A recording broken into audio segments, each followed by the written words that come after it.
Nationwide Series is back racing, with Justin Allgaier fresh off celebrating his first NASCAR victory. The tour now moves across Tennessee to Nashville, a city with a long history of great races and great racers. And this superspeedway is a place where many current stars have scored their first win. Will another youngster join that crowd, or will a veteran be singing his own tune in Victory Lane? Move out of the way.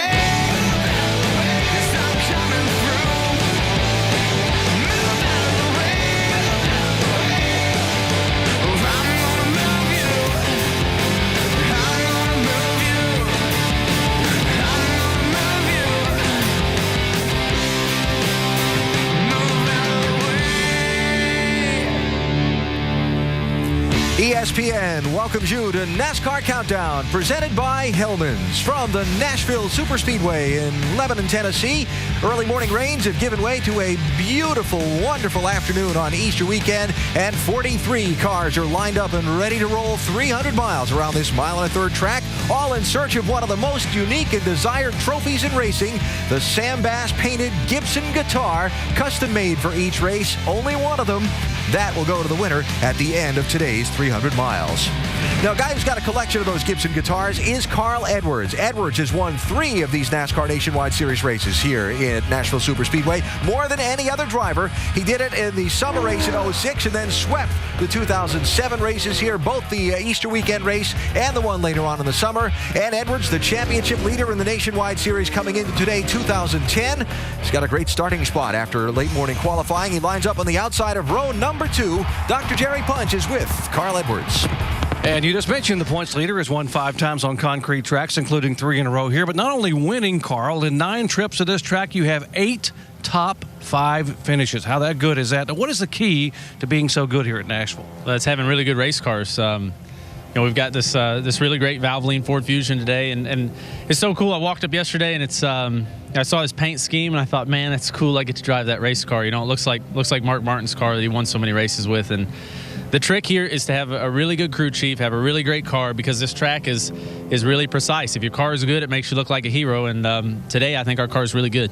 Now, the little help from you and Jason Leffler, Goodyear developed a new tire here. It's supposed to rubber up this racetrack. How's that going to impact the race we're about to see? Well, I was talking to one of the NASCAR officials about that.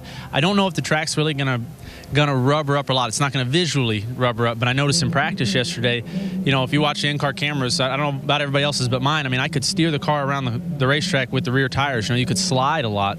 And that's really cool to be able to do here. It's been unforgiving in the past, but Goodyear's, I think, has done a really good job with the tire. Hey, good luck today. Hey, thanks a lot. Well, and Carl Edwards starts on the outside of row 2 alongside the series' newest winner, Justin Allgaier. Doc, the last time we saw this NASCAR Nationwide Series in action was 2 weekends ago at Bristol, Tennessee, and that young man, Justin Allgaier, the 23-year-old from Illinois, was celebrating after driving a Penske Dodge into victory lane for the very first time. We are at the Coliseum of Concrete, Bristol Motor Speedway in East Tennessee. Justin Allgaier has been nothing short of amazing, but Allgaier will have to come from deep in the field. Pole sitter Brad Keselowski up on the high side, and we are green. Yeah, it looks like the longer they run, the better Brad Keselowski's car gets. Allgaier, strong rundown and clicking off some pretty good laps. Get yourself in a rhythm, get comfortable, pick them off. Team Penske running 1-2. Steady work there, Justin. Just use your head, bud. Look at the captain. The expression never changes. Be patient, man. Be the man. He's got a good run off turn 2. Whoa, and he runs up on him, and can he close it? He does. He takes the lead. You're the winner, baby. Yeah, baby. Yeah. That's what I'm talking about right there, boys. You guys are awesome. His first win in his 43rd start. And the captain goes 1-2 for the first time in the Nationwide Series.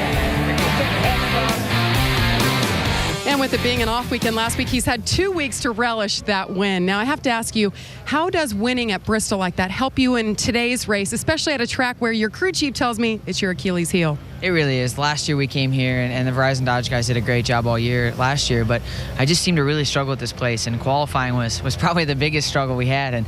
And so to come out of Bristol with just an awesome finish and to come into here with that confidence, it built into not only coming off the truck well and having a strong race car, but to qualifying well. We qualified third. And honestly, when we were sitting second, Chad said we were P2 on the radio, and I said, that's great, but I hope somebody else beats us. I said, there are not many times when you want somebody else to beat you, but I'm glad to start on the inside, and hopefully we can get Verizon in victory lane 4 weeks in a row. We've gotten them in victory lane in Bristol, and then my teammate Will Power got them in 2 weeks, and it would be an honor to get them back into victory lane.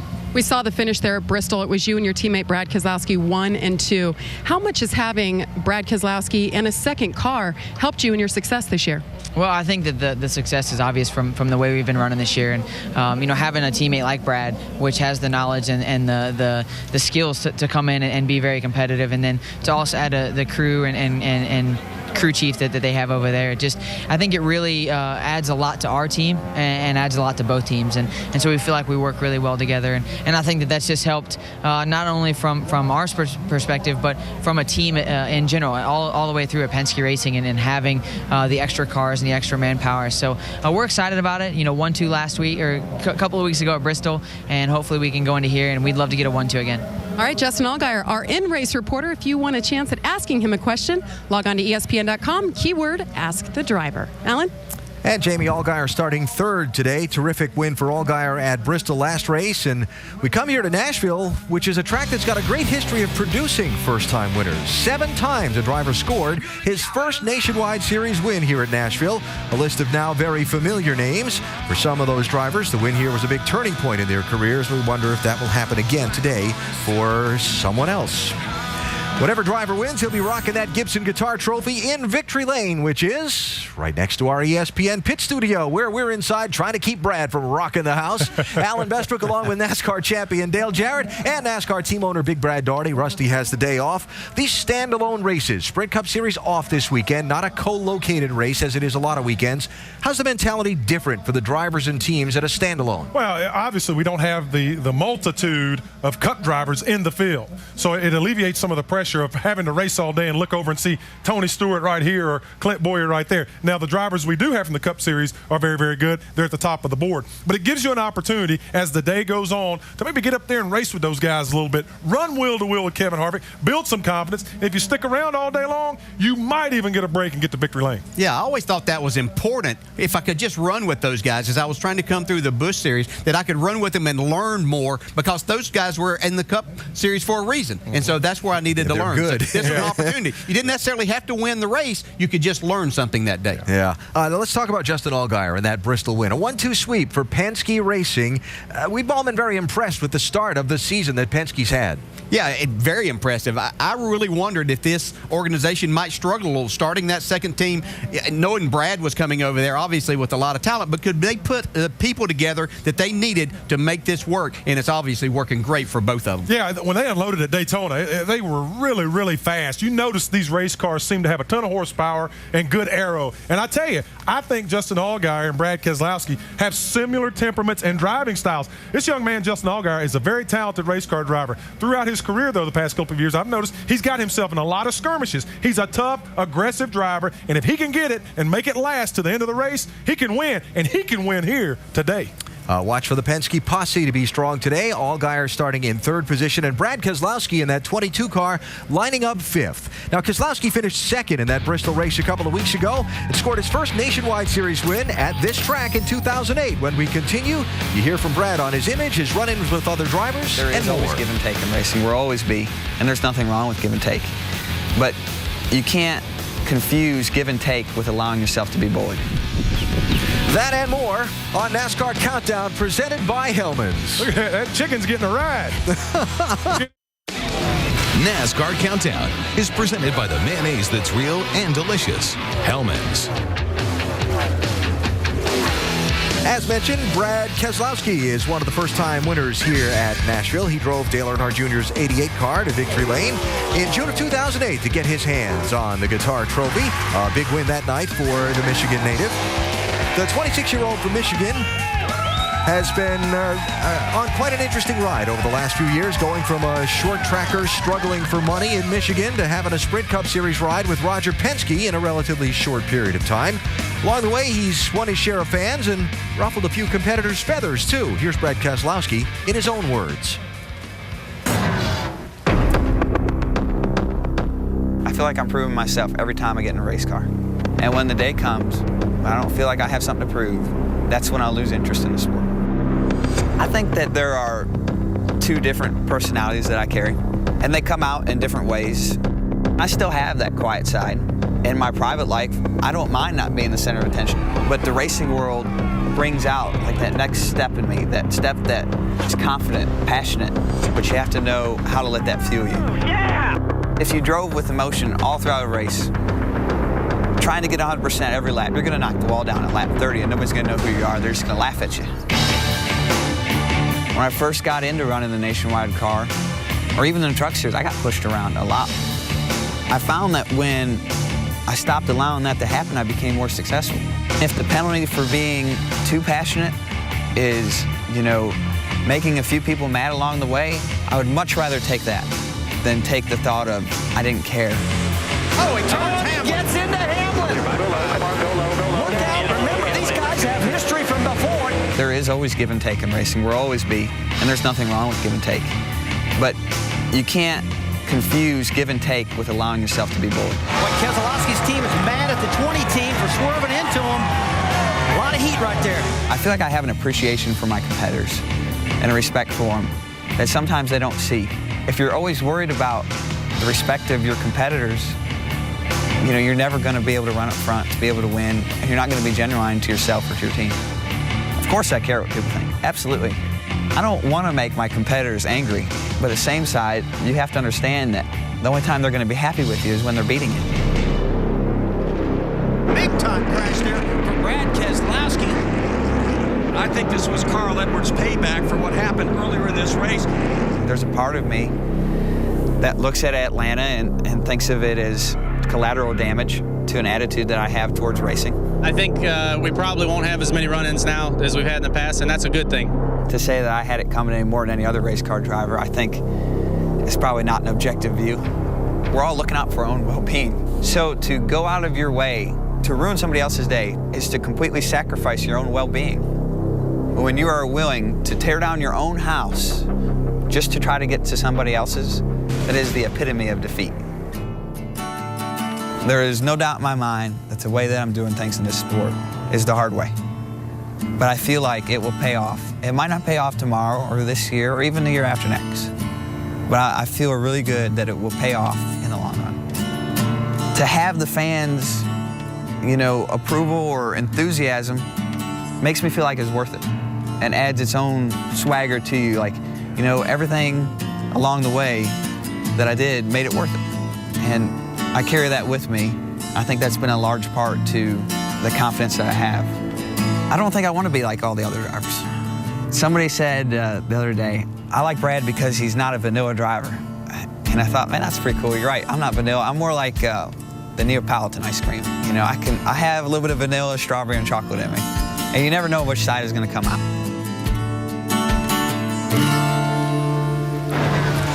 It was only 2004 when Brad Keselowski made his first start in a NASCAR National Series race.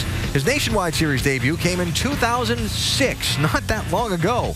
The big break was when he got a shot in Dale Jr.'s 88 car in late 2007. From there, it's been a Nationwide Series win, a Sprint Cup win. Fair to say he's now an established contender at NASCAR's top levels. I was very interested to hear Brad say in that piece, there's no doubt I'm doing things the hard way.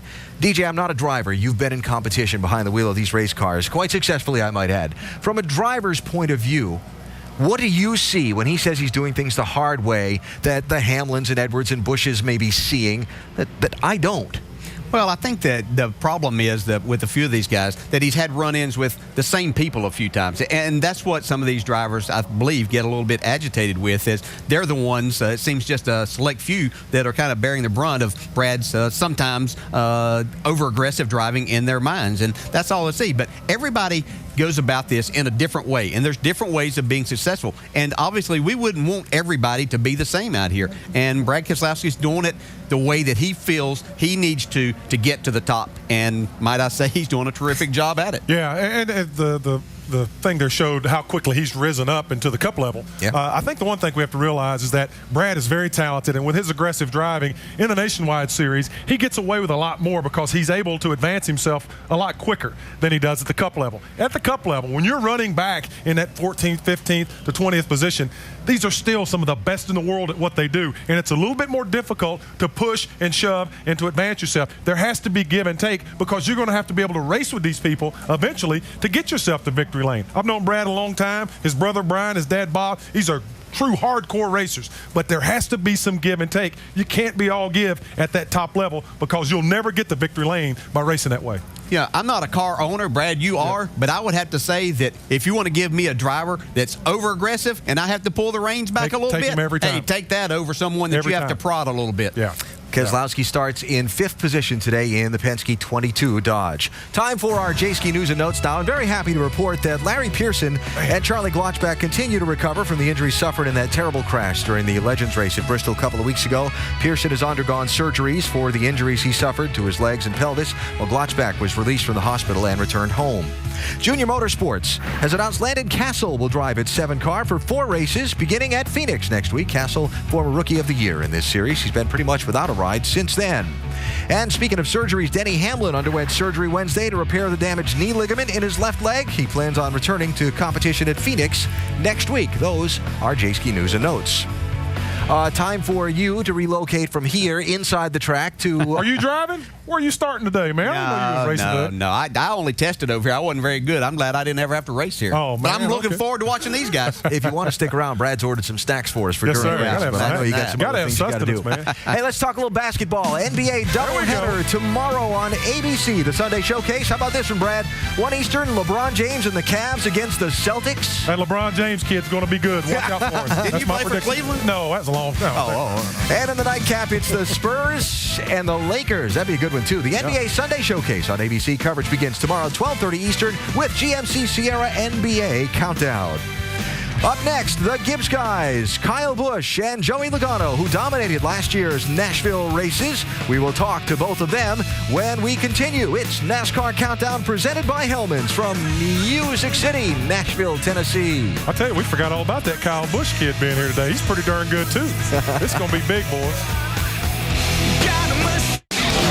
NASCAR Countdown is presented by the mayonnaise that's real and delicious, Hellman's. Nashville, Tennessee has a long history of stock car racing, much of it at the old Fairground Speedway, a half-mile track in the middle of town. They held Sprint Cup races there up through the mid-'80s. Many of the sport's all-time greats filled the winner's circle. Dale, BP, Cale, local legend DW, and, of course, the King. Now, this car track was built and opened for the 2001 season. They've held a pair of Nationwide Series races each year here since then. If last year's 2 Nashville races are any guide, 41 of the drivers in the field are going to have to outrun 2 to take home that guitar trophy. Yes, the 2 of the Gibbs guys, Joey Logano and Kyle Busch, between them last year, they led 345 of 450 total laps, splitting the victories. Let's hear from the Gibbs guys, beginning with Dave Burns. And last night, Alan, Kyle Busch in the truck race here at the Nashville Superspeedway dominated, leading 131 laps. And then it rained real hard this morning. So, Kyle, I want to know, does the advantage that you might have had by knowing this track from last night, has it kind of gone away with that rain? A little bit. You know, it'll rubber up pretty fast here once we all get going. 43 of us should rubber up the track quick. So our Z-Line Designs Camry's been decent. You know, we just haven't quite hit it yet. You know, Joey seems to be pretty good. Carl's okay. Brad seems to be pretty good, too. So, you know, there's a lot of good deals on furniture right now, though, at zlinedesigns.com. So we're looking forward to making some publicity for those guys. And, of course, trying to make some more with my Kyle Busch Foundation. We had Dolly Parton, actually. She donated some tickets for Dollywood and our Concord home, being able to take a field trip over there and check that stuff out. So excited about them and everything else going on here today. We'll try to see if we can't sneak a win out. All right, good luck, Kyle. Let's go to Vince. With the man who will start on the pole today, Joey Logano, and as Alan noted, Joe Gibbs Racing certainly has been a dominant team here. Kyle and Joey won last year. Over the last 2 years, Joe Gibbs Racing has led 60% of the laps. What is it about this team that you guys have got figured out in regards to making these cars go? I tell you, I wish I knew. They do an awesome job at Joe Gibbs Racing. I don't know what it is. It seems like the mile-and-a-half program or tracks this big or our stuff's good. So, this is a good track for me as well as a team, and I think we got a great game stop Toyota today. We didn't make a mock run, so we didn't know where we were going to qualify and put up a heck of a lap. So I'm pretty pumped up about that, and see if we can lead some laps and bring home a win today. It'd be cool. Joey Logano smiling now. We'll see if he's smiling at the end, Alan. All right, Vince, thanks. Time for our Hellman's recipe for success now, the ingredients that'll go into winning today's race. For that, we bring in our ESPN NASCAR Now analyst, joining our race coverage team today, Ricky Craven, former winner in this series, standing by up in the booth. Ricky, this track, it's a difficult dish for a driver. Very difficult, frustrating. It's a sensitive racetrack. Drivers will be driven crazy by this place. Corner entry, 180 miles per hour, only 14 degrees of banking, and it's very difficult to get a handle in, through the middle, and off. We're going to use Carl Edwards as a great example. This was practice yesterday. Carl heading down into turn one, looking for his markers, makes his entry, lets the car drift down into the bottom, trail braking we call it, as he drags the brake back to the throttle. Then he immediately looks to the exit in the wall. Now he's downloading. He's sort of digesting everything he went through in 1 and 2, making some mental adjustments, wants to do a better job down here in 3 and 4. Arcs the car down in. It looks better. He's still fighting the wheel through the middle of the corner. Accelerates off. That's a lap at Nashville. All right, Ricky, so let's sum up for our Hellman's recipe for success. The ingredients in a successful day today for a driver. Do not overdrive these corners. You'll punish yourself. You'll give away a lap. Focus hard on restarts. You gotta capitalize when you're on the inside. Track position is going to be key. And then the last thing, driver feedback. We're starting on a green track. You give good driver feedback throughout this race, because the track will change dramatically, and you'll increase your chances of winning. All right, it's been a long time since you had a yellow stripe on, but you got one today. Glad to have you here with us. Thank you, Alan. All right, Ricky Craven. With the rain this morning, track conditions are going to change a good bit during the race. You'll hear teams maybe talking about having to take a big swing at it on a pit stop. For more on that, Tim Brewer in our Craftsman Tech Garage can show you something to watch for. Tim?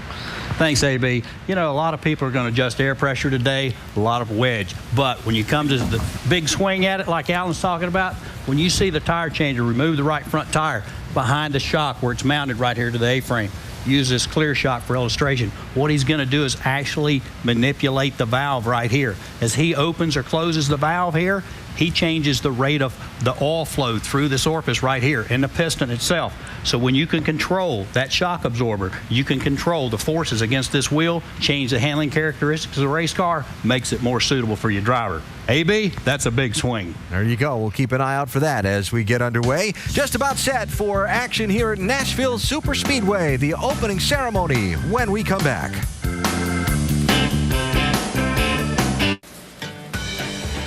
Doesn't take long when you hit town in Nashville to understand that the music business, and in particular the country music business, is the star of the show here. From the famous venues like the Grand Ole Opry to the clubs and even the street corners, there are stars and hope to be stars everywhere, picking and grinning.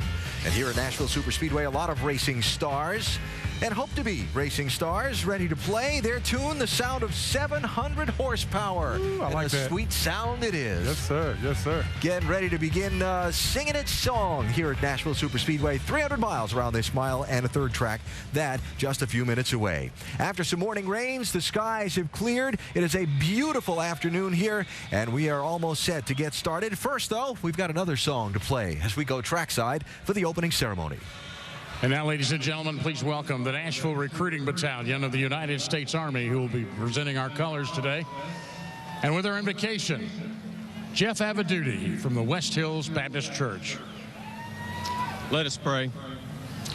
Gracious Heavenly Father, before the engines start their roar, Lord, we bow silently and humbly before you. I give you all the glory, for it is only by your grace that we are here. I ask for your bountiful blessings and safety over the race and the racers about to begin. Father, let us not forget those who continue and have fought and served for this country, the greatest country in the world. These men and women sacrifice more than most of us will ever know. Heavenly Father, we thank you for the opportunity to live in a free nation, to be here, and to be able to enjoy the race. For in your Son's name I pray, amen.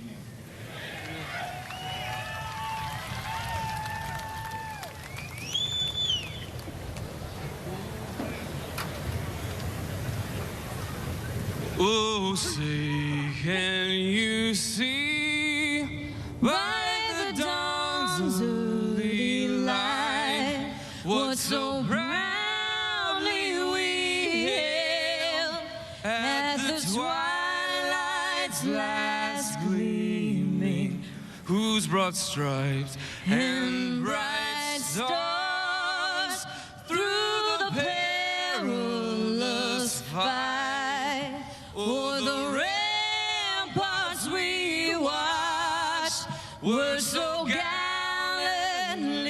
streaming, and the rockets ran glare,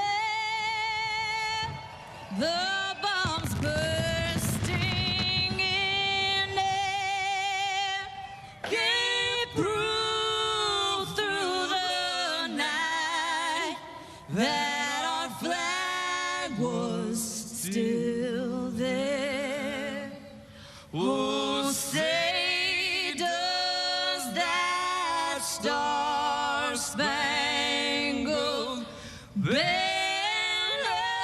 yet wave?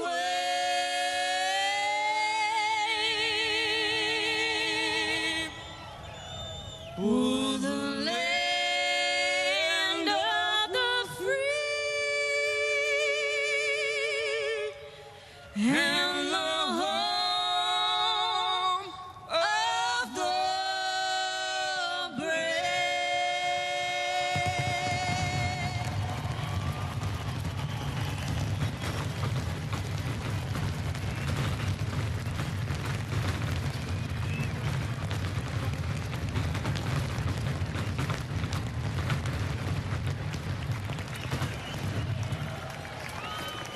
So time to get down to business here in Nashville. The Easter weekend headliner for NASCAR racing is the NASCAR Nationwide Series for 300 miles. Couple of hometown angles on this one. That's Johnny Sauter behind the wheel of Baker Curb Racing's 27 car today instead of Greg Biffle. And Knoxville, Tennessee's Trevor Bain starting 10th in the 99 car. Keep an eye on them as we go racing in Music City. NASCAR Nationwide Series at Nashville is brought to you by Nationwide Insurance. Call or visit us online for a quote today. And the Home Depot. More saving, more doing. That's the power of the Home Depot.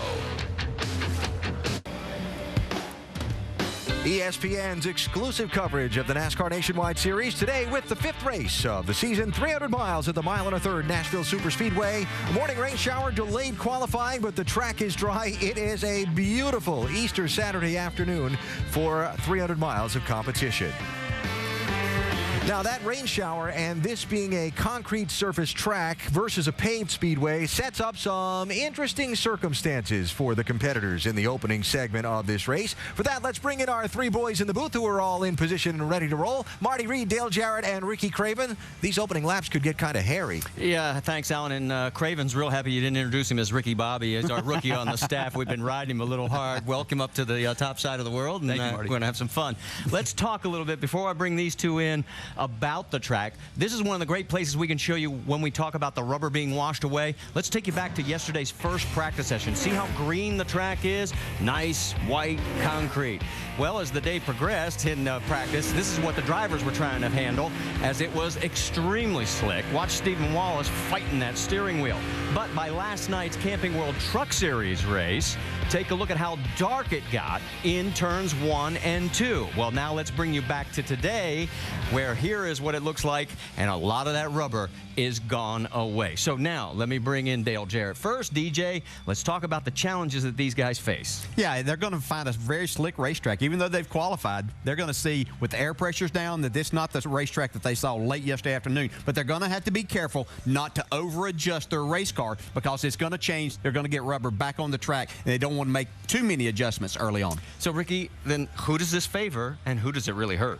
Kevin Harvick, Carl Edwards, Edwards, Kyle Busch, because they're veterans. And what's that mean? They got experience. Experience shows up in this situation where you can distinguish between the track being the problem or maybe the car being the problem. Are there other guys than what he mentioned that we should keep an eye on today? I'm going to watch our in-race reporter, Justin Allgaier. You know, confidence and momentum are great things to have on your side. These guys won the last time out.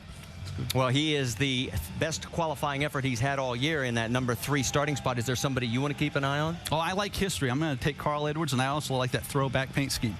Well, he hasn't won here since 2007, that being Carl Edwards, but he does have 3 wins here in that now Valvoline-sponsored Ford for this weekend's race. As final preparations are being made, as Alan pointed out, look at that crystal clear sky. And yes, you probably saw the shots of the grandstands. Not the biggest of crowds that we've ever had at Nashville, but they will be enthusiastic as we go trackside to get this one underway. And now for those most famous words in motorsports, Big Machine Records recording artist, Steel Magnolia. Drivers, start your engines. Crank them up, gang. There you go, ready. Crank it up with your eyes. Crank it up. Fire it up. About the RPM on the dash, minimum and maximum. Right. Sir, 10-4. I think I got one.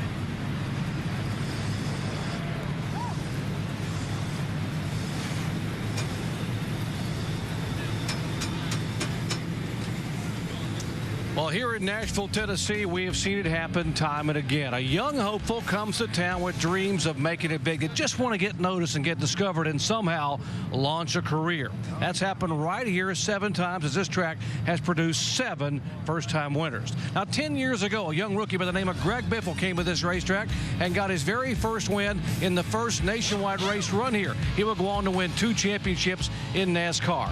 In 2004, Jason Leffler used a fast car and fuel mileage to get his first win. A year later, Clint Boyer would repay the fact that he was discovered here in an ARCA race in 2003 to win in the nationwide car in 05. And in June of 2008, Brad Keselowski followed in the footsteps of his famous father as a NASCAR winner. Now, what does all that mean here today? Well, if you're one of the 23 drivers in this field today who have never won a NASCAR nationwide race, say like a 19-year-old Trevor Bayne, you're saying to yourself right now, you know what? At Nashville Superspeedway, today is the day. Marty?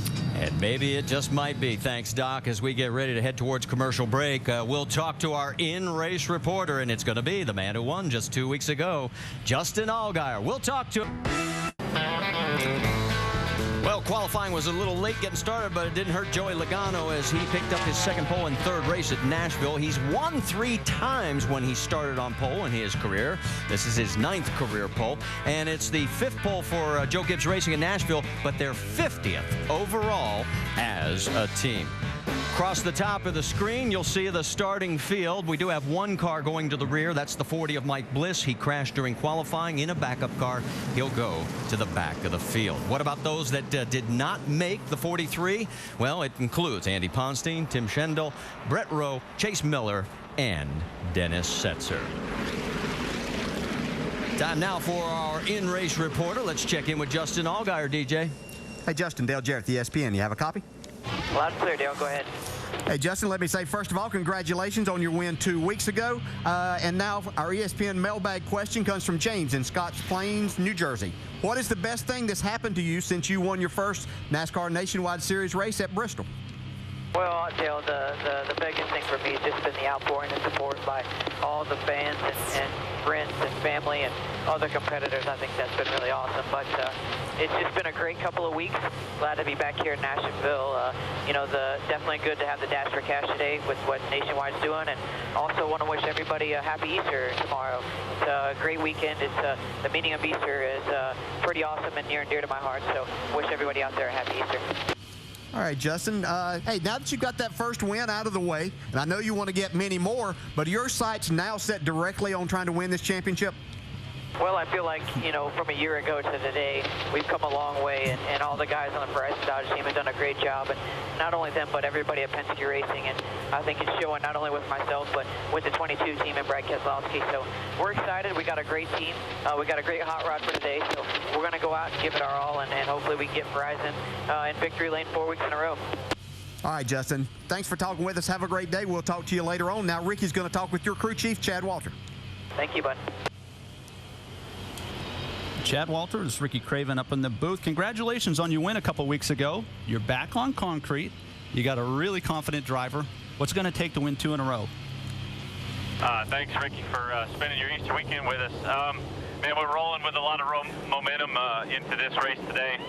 This was one we had circled that we needed to get better at, and taking that momentum and confidence that the drivers gained here in the last 2 weeks. I think if we just stay up there and keep our track position, have good solid pit stops, and get a little good driver intuition into it, we'll be all set for maybe a second win. All right, thank you. Good luck today. All right, let's check in on our other onboards. So we've already talked to Justin Allgaier. He's carrying one of the cameras, along with Ricky Stenhouse Jr. with the City Financial Ford, Kyle Busch in his Toyota, Kevin Harvick with Nationwide Insurance, Jason Leffler with the Dash for Cash Nationwide Insurance cam, Carl Edwards with his Ford camera, Stephen Wallace with 5-Hour Energy, and Kelly Byers with the Suave for Men onboard camera. Our over-the-wall man is going to be John Reese. He's the jack man for the 27 at Johnny Saunders. First time for him over the wall this year, and he's also doing double duty as a car chief with some inexperienced crew members. So what's the biggest challenge you're going to face today, John? Well, you know, the biggest challenge was getting all the Nashville fans to come out to see this hometown team of Baker Curb do some good deals out here today. So that was the biggest challenge, but other than that, it's all been pretty good. All right, we're going to let you focus in because they're in turn number 3 as we're coming to the green flag. 225 laps. Pit road speed is 45 miles an hour. Go faster than that, you're going to get busted. Lights out on the pace truck. A very green racetrack after the morning rain showers. Pace truck turns down off of turn number 4. And all of a sudden, he comes back up, and so gave us a little fake. That's the first time the pace truck's ever given us a fake.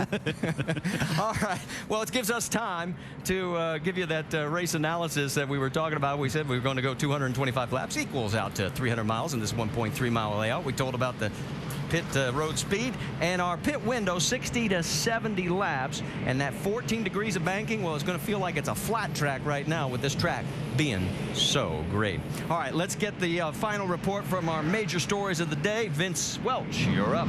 Well, Marty, why is Joey Logano the favorite today, aside from being on pole and a former winner here in Nashville?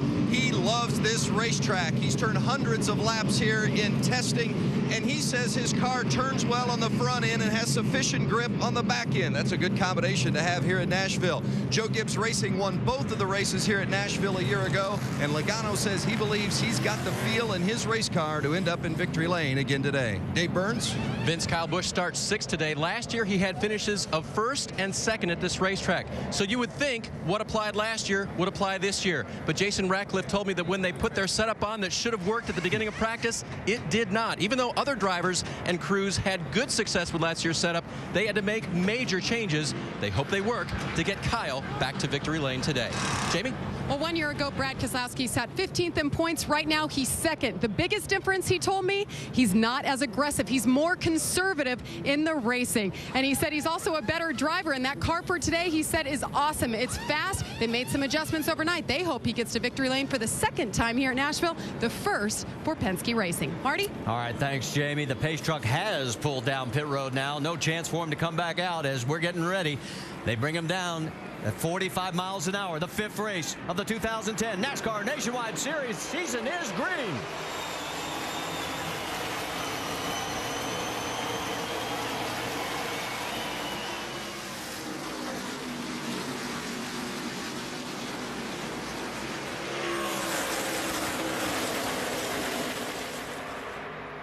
Joey Logano gets the early lead. Take a look a little bit further back. You got 3 wide action going on. The 66 of Stephen Wallace. Scott Lagasse in the 43. Now they calm down and get into at least side by side. This is 300 miles, right? Yeah, I thought so. Well, did you see the little message Joey sent to Kevin Harvick at the start of the race? He sort of ran him up a little bit. right at the start, at the drop of the green flag. Remember, they had some, an altercation when he got dumped. Basically, Harvick dumped him back at Bristol. Yeah, you see a lot of these cars sliding when they get into the corners right now. There's just not going to be a lot of grip to be had right now, Ricky. These first 20 laps, Dale, the outside lane is probably as good as the inside lane. It's just a long way around. There's no grip anywhere. Yeah, but do you want to be on that high side? Because if the guy on the low side sort of slides up, you're going to be the one going to the wall. I don't think there's any future in it, but they're doing it. Well, there they are, as you can see Reed Sorensen in the 32, as he is side by side with Stephen Wallace. That is a battle for 9th on the racetrack. Oh, and it got turned. That's John West Townley. He's going around. Gas up, gas up. We're all good, guys. Left first corner. John just sit still. Lap number 3, we've got our first caution. I fired up, bud. He was running 12th at the time. And I couldn't tell for sure if he got help or if he just got loose. Yeah, he was up in that higher lane, so I'm not sure that he got some help. Did you say that, Rick? Dale, he looked to me like he just got loose, and that's an example of him exceeding the track, the limit of the track, not necessarily the limit of the car or the tires. See, he's actually down the bottom. I just caught him whenever he'd moved up the racetrack, but he started getting loose right in the center, just as you said, trying to power back up, and back of the car just wasn't ready for that. Boy, Colin Brown does a nice job of slowing down, but he loses about 12 positions in the process. It honestly feels awful right now. These first two dozen laps are going to feel miserable, and there's always a victim. Just you said, Marty, Colin Brown did an excellent job right here. You can see he's in the throttle right there and sees that car right in front of him. Does a good job of stopping. So the good news is Colin's car is in one piece. The bad news is he's lost about 12 spots. We'll reset it for you when we come back to the Nashville Superspeedway here on Easter weekend.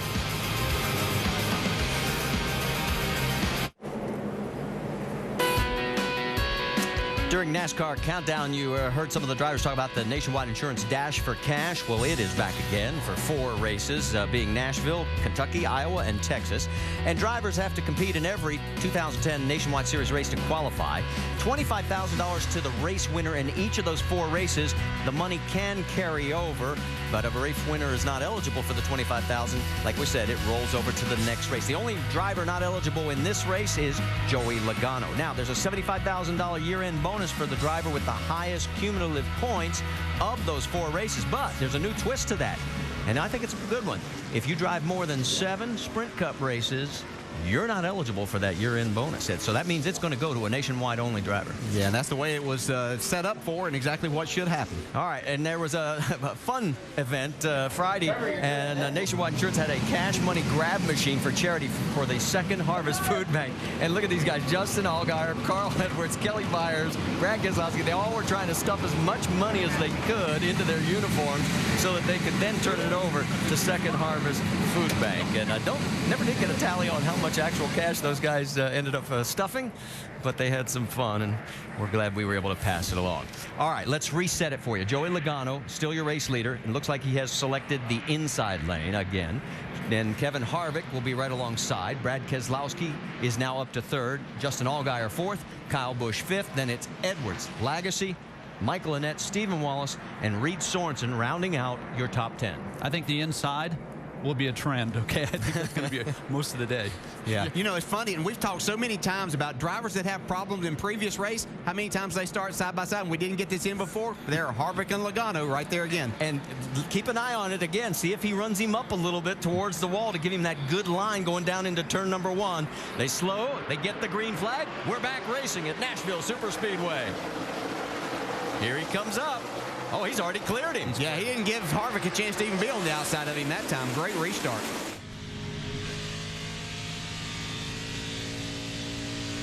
See Brad Keselowski get loose down in 1 and 2. And it's going to cost his teammate. Him. Yeah, Kyle Busch gets around him. So does Justin Allgaier. So he drops 2 spots. That's Carl Edwards right behind the 22. There is an advantage to being out front right now, or at least toward the front, and you can set your own pace. No pressure, as opposed to this. That's Paul Menard in the 98 trying to find a way to squeeze between the 2 cars that are in front of him. I don't think it's going to work. That's Colin Brown. He dropped 8 positions. We'll tell you he was 12th. He dropped back to 20th on the restart. Remember, he avoided John West Townley's spin, but it cost him those 8 spots. Ricky, that was a great point that you were making about being out front, because you get an aero advantage out there, too. You can get a little bit of grip with that, but back here where you're getting nothing makes it really difficult. How about Johnny Sauter in that 27 car? He's got some big shoes to fill. Greg Biffle has been giving that car some great runs the first 4 races of the year.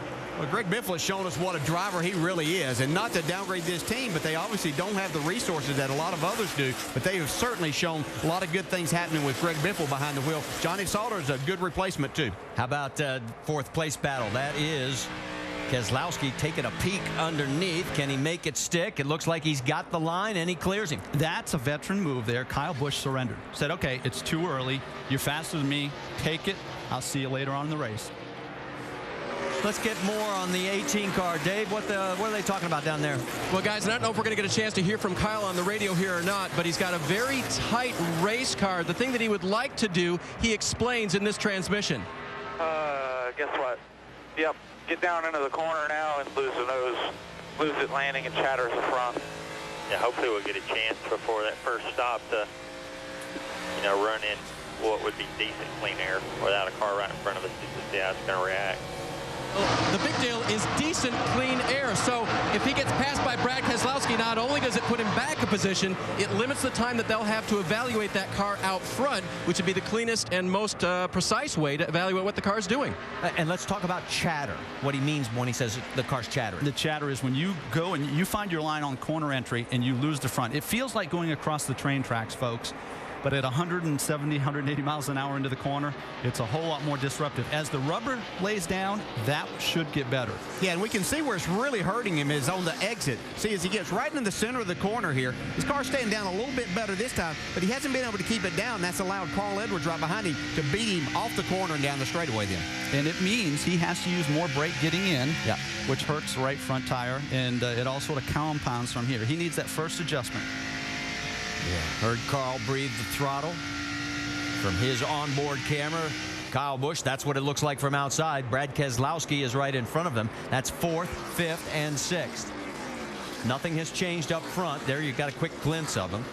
Logano, Harvick, and Allgaier. Now, because of the rain, what we want to point out is we will have a competition caution at lap number 25. NASCAR officials want to take a good look at the tires because of what we talked about, the fact that all that rubber got washed away this morning. And boy, is it challenging for the crew to get a read on that first set of tires compared to the second set and the third set. Yeah, there is a possibility in talking with NASCAR that they could issue, they have the capabilities of issuing another set of tires if they happen to see excessive wear in this first set. Well, we'll find out in about 10 more laps when they go to that competition caution on lap number 25. But right now, it's all Joey Logano. He leads Kevin Harvick by a half a second. Justin Allgaier is running in 3rd.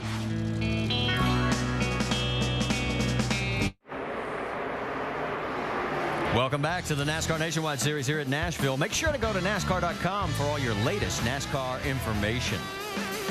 Lead is tightened up, as you can see, between Joey Logano and Kevin Harvick, almost nose to tail. While they're continuing this quest, let's talk about what we're going to be doing next Friday as the NASCAR Nationwide Series moves to Phoenix. We'll have qualifying at 5 Eastern on ESPN2, and then the race will be at 9 Eastern, also on ESPN2. And then also we have drag racing, the O'Reilly NHRA Spring Nationals from Houston, qualifying next Saturday at 11 Eastern and Sunday at 8 Eastern with the finals. All of that on ESPN2. And it is getting more interesting. Here comes Kevin Harvick. The last time these two were in this position was 2 weeks ago. The battle for 5th, going to the wire at Bristol, Tennessee, and Harvick dumped him. Dale and I were talking during the break. This is an interesting scenario because the situation then, Harvick thought he was being chopped, meaning that the driver leading, Joe Logano, was giving him no consideration. There's no time for that right now.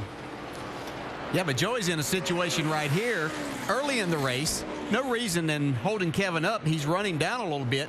But if he lets Kevin go, does that send a signal that, hey, Kevin won at Bristol by moving him out of the way? So in a tough position. That's exactly how drivers think, isn't it, Dale? Well, and we've talked about it. A lot of people went up to Joey and said, man, if you don't start pushing back, these guys are going to push you right off the track. Yeah, and I spoke with Joey at the cup test at Charlotte, and he brought it up about it, and he said, you know, yeah, I've got to get a little tougher and have to start pushing back. He said, to get my message across. He said, you know, I want to be respected, but I'm not going to get pushed around. The observation you made, I liked when you said, okay, if Tony Stewart was driving that 20 car, would Kevin Harvick have done that for 5th place? Yeah, and I don't think so. And I think that to some degree, Harvick was sizing up Joey Logano. But the fact of the matter is, we don't need to put too much attention toward it, because Logano's going to be fine. These guys are doing a good battle. Battle for 13th as Johnny Sauter gets around Scott Lagasse, give him the spot. Here comes also Brian Scott in the 11 car. He's taking a peek underneath. Ooh, and he gets forced up out of that groove just one time. It gives the next guy that opportunity to fill that hole. Jason Leffler also trying to reel his way back into that 4-car battle. We've reached a point where the drivers are dominating the bottom of the racetrack. It will continue to get better and better. The second groove will continue to get worse or be less of an option. Yeah, Jason Leffler's the biggest mover so far. He picked up 16 spots since the start of the race. Leffler is now in 16th after starting 32nd. Coming up on lap traffic, that's Derek Cope in the 73, about to go a lap down. Mark Green, we can tell you, is 1 lap down right now already. He's the first. We've had nobody pull off as far as starting parks. If we go back to these two guys, I think there's some risk associated with giving Joey Logano too much advice. He's 19 years old. He's doing a phenomenal job. He wins in everything he sets in. Let him be himself. Did you see how mad he was at Bristol? He was. I assure you, he'll take care of it at some point. He's doing a good job here right now because he's holding Kevin Harvick back there. And I think it's a situation that even though Kevin's car was faster getting up to that point, now he's got a run on him because of the lap car there. 3 wide here. And going for the lead, but he backs off of it. Joey holds on. You're saying what happened to the competition caution? NASCAR has moved it because of the early caution for John West Townley's spin. They're going to do it now at lap 30. So if you're Kevin Harvick and Joey Logano, there's no real reason to keep duking this out because you know something's coming up that's going to slow you down. Yeah, but you're racing. You know you're driving. That's it. You're sizing everything up. You might be back in this situation late in the race when it really does matter. And later they'll be saying, well, the track changed so much. What I learned early didn't help me later. Right now, Joey Logano, he's coming up on the 56 car of Kevin LePage. That will give us 39 cars on the lead lap. And look at Johnny Sauter going around Trevor Bayne for 12th. You know, a team like this can really benefit from that success they had with Greg Biffle in those first 4 races. Johnny Sauter, a very capable driver getting in there, and I think they can just build on that momentum and confidence that the whole team has. On top of that, how big a boost would it be to run as well as they have with 2 different drivers? Yeah. Let's get more on the 27 from Jamie Little. Well, they definitely have a solid foundation coming into this race with Johnny Sauter. And the great thing for Johnny is he's worked with crew chief Ricky Byers. They worked together back in 2002, and he said they didn't skip a beat. They went out in first practice, and they could not have been happier. Their goal for today's race is to come out of here top 10 in points. They were 8th coming in. And remember, guys, after this race, the points reset. They said they'll be parking up closer to the action, and they'll get through inspection quicker. Oh, the little things, right? Oh, yeah. Now, right now, you know, remember, Johnny ran the truck race last night, one of 7 drivers in this race that are doing double duty this weekend here at Nashville. He finished 11th in that ride. So we're getting ready for the competition caution, and the yellow comes out. Caution's out. Caution's out. So Joey Logano has led all 30 laps, although Kevin Harvick did give him a run for his money there at that one stretch. It will be Harvick 2nd, Allgaier 3rd, Brad Keselowski 4th, Carl Edwards rounding out your top 5.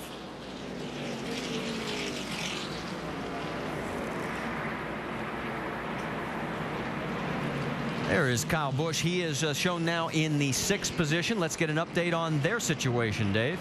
Marty, that's where he started, and they never got that clean air that they wanted. But on lap 21, Kyle did report that the car was a little bit better, still just a little bit tight. They're talking about removing spring rubbers from the left rear to help that race car. For more, let's go to the Craftsman Tech Garage and Tim Brewer. Thanks, Dave. The problem they have there, they run coil-bound springs in the front of the car, so you're pretty much committed to that. You can't manipulate them a lot. But the left rear spring, they'll start with a spring rubber inserted in the left rear that increases the spring rate. But to free the car up, they simply pull that spring rubber out. That weakens the coil up, enabling the car to turn just a little bit better.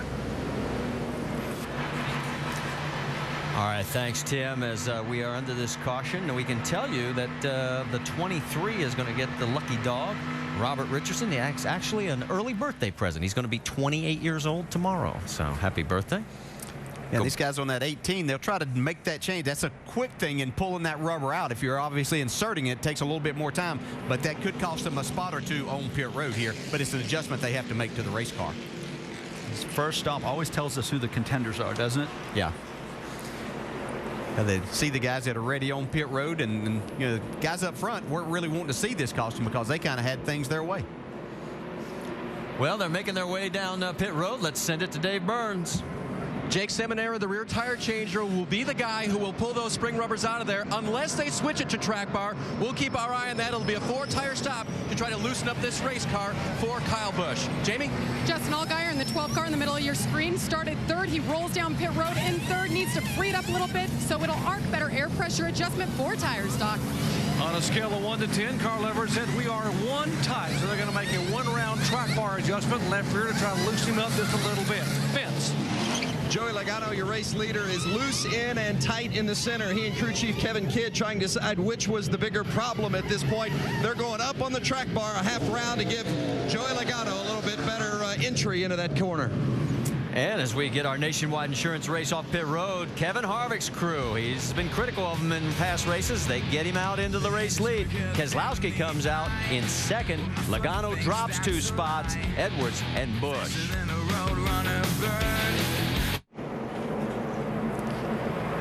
Back here at the Nashville Superspeedway, as we're in our second caution, this one mandatory, competition yellow for everybody to be able to check those tires after the rain washed away all the rubber that was laid down on the track yesterday in last night's Camping World Truck Series race, won by Kyle Busch. And, you know, normally we talk about all the excitement being out on the racetrack, but Jamie Little, a couple of these crews had some excitement just getting here. It was a wild ride this morning. Bright and early ExpressJet is a chartered flight that about 50 crew members were on this morning. They were all kind of dozing off and sleeping when they were struck by lightning. They said that it lit up inside the plane bright red, and actually the plane had 3 holes in it. Everybody was in a panic. Team members from Rusty Wallace's 2 cars, Junior Motorsports, Braun Racing, all involved. They were all bright-eyed this morning. The good news is everybody was okay. They were 10 minutes away from the airport. They were able to land, but that plane cannot fly. They are sending a new ExpressJet to pick up the teams after the race. So it ended in good news, but everybody was a little frightened this morning. That would get my attention, I guarantee you.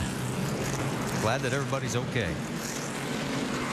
All right, let's reset some of this for you. We are going to have 3 waiver rounds. Kevin LePage, Eric McClure, and Mark Green. And at the front of the field now, it is Kevin Harvick, Brad Keselowski 2nd, Joey Logano 3rd, Carl Edwards 4th, Kyle Busch 5th, Justin Allgaier 6th, Scott Wimmer 7th, Reed Sorensen 8th, Trevor Bayne 9th, and Paul Menard rounding out your top 10. And again, your prognostication of going to the low side for the restart has paid dividends. Guaranteed. I'm really curious what this car is going to drive like, because remember, he spent most of those 30 laps tucked in behind Joey Logano. He very well could be free here, huh, Dale? Yeah, no doubt that the car could be much freer, getting all the air on the nose. And generally with the air pressures down with this tire, that's one thing that these guys were fighting a little bit too. Lights are out on the pace truck, so now he'll pull down, and no fake this time. We are going to go back to green flag racing with Kevin Harvick on point. Brad Keselowski side by side. Not quite yet, fellas. Get ready. Now the green flag flies, and we're racing again at Nashville. It's a really good start by Keselowski. Yeah, it was. This is a more interesting scenario, I think, with Joey Logano behind Kevin Harvick. Can anybody say punt? Not going to happen, though. I mean, Joey is not going to jeopardize a good race car, especially in the early going. Boy, Scott Lagacy's going backwards there. You saw him in the 43. How about that power move, folks? On the outside. Yep. And Keselowski just made a point. Yeah, I think Kevin Harvick's car is extremely loose on the start with low air pressures here. We saw him struggle a little bit at the start of the race. See Logano getting by him now also. And Kevin's going the wrong direction fast here. And when you're sitting in that car, folks, the car uses more front steering wheel when you're behind somebody, and you don't know what it's going to be like out front until you're in that situation in a restart going down into turn 1. Vince, what are you hearing down in pit road? Well, Kevin Harvick was not unhappy with his car on that first stint. He said the entry was actually pretty good, a little bit too tied off. But he also told me before the race today that he thought the Joe Gibbs cars were better than his on the restart in the first 3 or 4 laps. He said, but my car seems to be a little bit better on the long run. So we'll keep an eye on that. As you guys noted, Harvick did not get a good restart on that particular sequence. Well, we had 3 wide there for a second. Yeah, and another thing about that is those are sticker tires, brand new tires that they put on there. The tires that were on at the start of the race had qualifying laps on them, so they were scuffed in. So I think that's probably a big difference that he's finding right now. Another guy that's having his hands full right now is Carl Edwards. Left side of your screen right there. Reed Sorensen has gotten around him. Well, again, there's going to be an opportunity to over-adjust here because the track and the cars aren't balanced. And one thing, being out front is a big advantage right now. You see a number of these drives really struggling. See Justin Allgaier go up the racetrack there. Somebody's not really struggling in the 7 car there. Scott Wimmer's doing a nice job. And remember, Wimmer in that 7 car, they are right now on the bump spot for that top 30 position. And we start going to points at the end of this race for the guaranteed spots. So they definitely want to keep that car up as high as possible. Trevor Bayne on the high side there as he's going around the 15 of Annette. Let's get an update from pit road. Doc, what do you have? Remember, Carl Edwards is the driver who did the tire test for Goodyear here back on the week after Las Vegas, and it realized that this tire in this racetrack gets very tight in a hurry. They came in, and although he was pretty neutral, just a tick tight, they made an adjustment with the track bar. The adjustment may have created a little bit of a handling issue for him. Now they have told Carl, just be patient, get your rhythm. It'll come back. The car will tighten up for you. So they may have gone a little bit of a too big a swing early on, but Carl now getting comfortable and said, just be patient. The track and the car will come back. All right, thanks, Doc. This is one of the best battles we've got on the track right now. The 15 of Michael Annette underneath the 99 of Trevor Bayne. They are duking it out for 9th, 10th, and here comes Paul Menard saying, excuse me, pardon me, playing through. Dave, what's the latest on Trevor Bayne?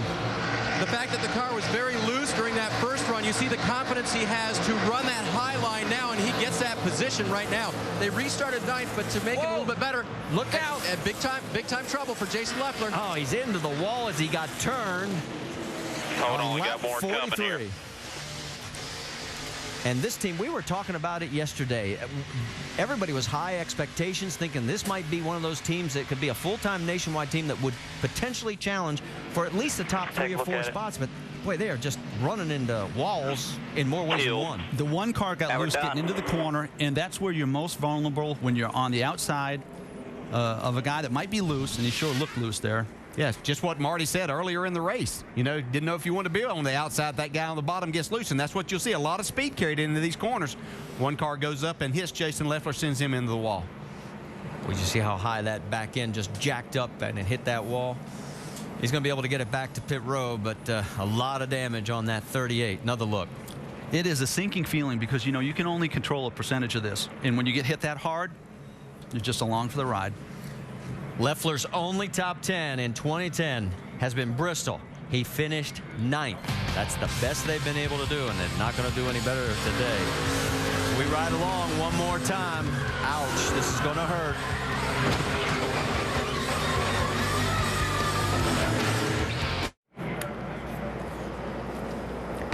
The NCAA Women's Championship continues on ESPN tomorrow with Final Four action. 7 Eastern, the Oklahoma Sooners take on the Stanford Cardinal. Then at 9 Eastern, the Baylor Bears face the UConn Huskies. It's the NCAA Women's Championship presented by Capital One on ESPN tomorrow. Coverage beginning with the NCAA Women's Final Four special at 6:30 Eastern. ESPN, the exclusive home of the NCAA Women's Championship.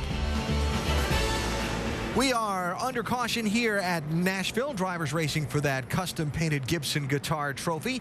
Third caution of the day when Jason Leffler got turned around into the outside wall. That yellow gave Derek Cope the opportunity to be the Aaron's Lucky Dog free pass winner. He was the first driver a lap down. Now he gets back onto the lead lap.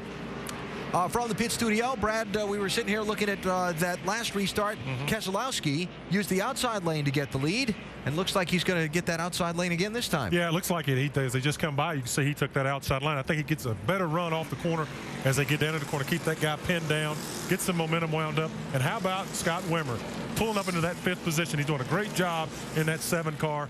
kudos to Scott Wimmer, doing a super job so far. Top 7 drivers in the race at this point, all former winners here at Nashville. As we get set for the restart, we head upstairs to Ricky Craven, Dale Jarrett, and Marty Reed. We got a lot of experience at the front of that field. Well, yeah, Brad Keselowski, Joey Logano, Kyle Busch, Kevin Harvick, Scott Wimmer, Reed Sorensen.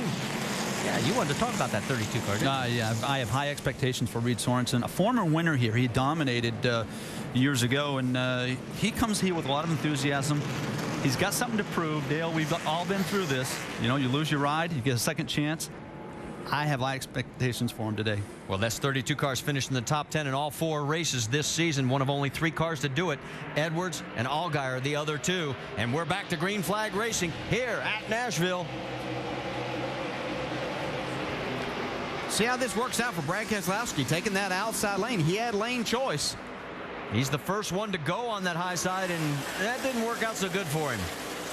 Joey Logano takes over the spot, but now Brad comes underneath, and he's going to try and take it away from him again. Yeah, I thought that he got the lead the last time because of Kevin Harvick being vulnerable. In this case, I think we confirmed it, that the inside is going to be the position of strength on restarts. Side by side to the stripe. Who's going to lead the lap? According to scoring, it's Brad Keselowski. Logano now puts a nose out in front. Boy, these guys are racing hard early.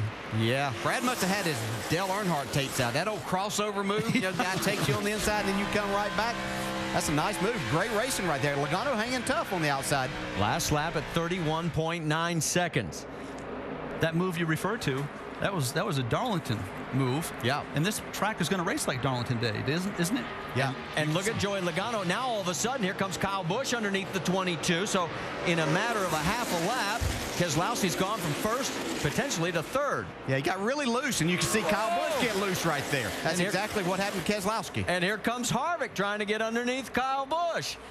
So we are seeing some great side-by-side racing by these veteran drivers up front. And here comes Reed Sorensen trying to get into the mix. And Kyle Busch drove it off in the corner there, hoping that he could clear Harvick, but Harvick's hanging tight on the inside. Oh, good 3-car battle. Just behind them, you see Wimmer in the 7, the 12 of Justin Allgaier. Oh, boy, that was close. Wimmer almost got into the 12. When you're that inside driver at speeds like this, they're over 170 miles an hour entering these corners. You have to really be careful because you lose so much of your aero tightness there that it really makes you loose on the inside. And it forces you to roll in the corner and be a little more aggressive from the middle out. You don't get many second chances at what Scott Wimmer just did there. He did a great job. Let's get more on the 7. Doc? Well, Scott Wimmer is actually auditioning for a ride, guys. It was announced this week that car will be driven by former Rookie of the Year Landon Castle for the next 4 races starting in Phoenix. Wimmer drove it at Bristol and got a top 10 finish. He started this race in 17th position, drove all the way up to 8th by lap 10, and wanted minimal to no adjustments on the car. Wimmer knows that today can determine what happens to him the rest of the year. And oh, by the way, the last of his 6 wins in this series came right here in this racetrack in April of 2008. Thanks, Doc. As Carl Edwards did get around him for 7th position, and that sort of has settled down now, at least for the moment, as everybody sort of running about a car length to a car length and a half between each other. The battle up front, well, it's still the same. Joey Logano and Brad Keselowski. That's the margin there. And while all this is going on, let's catch up with Jason Leffler. Jamie Little has found him. Well, he's one of the drivers who was going for the dash for cash, finds himself out of the car in the garage. I heard your spotter mention something about the 1 car. What happened with you and James Busher? As far as I know, he lost it and just drove right into the door and spun us out. So when I was under him, I was able to control my car just fine, but he couldn't control his. So it's kind of a bummer. It's one of our best tracks. Great clip. Camry was really good. We qualified terrible. And we're coming up through there, but I guess that's part of racing, you know. So hopefully we can fix it enough to get back out there, make a couple laps at least. All right, Marty, they're working on the front and the back. A lot of damage back here on the 38. And Jason, a former winner here, as you see Justin Allgaier and Reed Sorensen going side by side. That is for 5th position. Yeah, Justin Allgaier making this pass on the high side on Reed Sorensen. That's pretty strong for a guy right now, Ricky. I'm really surprised at how the track has moved up a little bit, and these guys have gained some courage. The question is the courage going to get them in trouble? Yeah. Yeah, I think this is something we really haven't seen at this racetrack in the past, and I think that's a testament to this tire probably, that they're able to race a little bit harder side by side in that second group. So while all this action goes on, the lead is still Joey Logano with Brad Keselowski right behind him. We can tell you now there are 3 cars out of the race. Danny O'Quinn, Kevin LePage, Mark Green, Jason Leffler, the 4th car behind the wall back in the garage area. They are trying to get back out to score as many points as possible. There's your top 5 after 55 of 225 laps. A lot still to be decided here at Nashville. ESPN's exclusive coverage of the NASCAR Nationwide Series. Today from Nashville, Tennessee, the tour moving on from here to the Valley of the Sun. Next Friday night out at Phoenix International Raceway. Then Fort Worth, Texas, Talladega, Alabama, Richmond, Darlington, and more. If you'd like to join us at any of those races, log on to NASCAR.com/tickets and find out how to be there in person. Just past the 1/4 mark of today's race here in Nashville, 61 of 225 laps complete. Joey Logano has opened up a little bit of a gap on Brad Keselowski since their side-by-side duel on the restart. 5 different leaders, 3 caution flags so far, and Joey Logano has led the most laps in the race so far. Let's get you up to speed on how some of the front runners are cruising along. The leader is Vince Welch. He's on patrol there. Vince, what's Logano saying? Well, Joey Logano has been real good on the track. His team hasn't been so good in the pits. They cost him 2 spots on that first stop, and Kevin Kidd, the crew chief, got on his crew saying we've got to be better because we're good on the track. And Joey Logano says the car is a little bit tight when he moves up a lane, but otherwise he is by far the fastest on the track, a 10th of that last lap. Now the 22 is Brad Keselowski. He's running second. When Keselowski was out front a little while ago, he said, oh, clean air is my friend, but he's obviously not nearly as quick as Logano. Keselowski says the car is a little bit too loose in the center. Third place is Kevin Harvick, and remember Harvick said he thought his car would be better on the long run, and Harvick's prediction is starting to pan out. He says the car is actually pretty good, pretty comfortable. They always deal with certain aspects on this racetrack, generally tight in the center, but Harvick says the car is rolling through fairly well. Dave? And Kyle Busch would agree with that. Kyle's car got a little bit better, but he's gone to analyzing the car in front of him to say how much better it's getting off the corner. Crew chief Jason Ratcliffe says, yeah, I see that. It looks like he's going to knock the wall down when he exits the corner, and then somehow it digs right in. They'll work on that information, see if they can employ it on the 18, Jamie.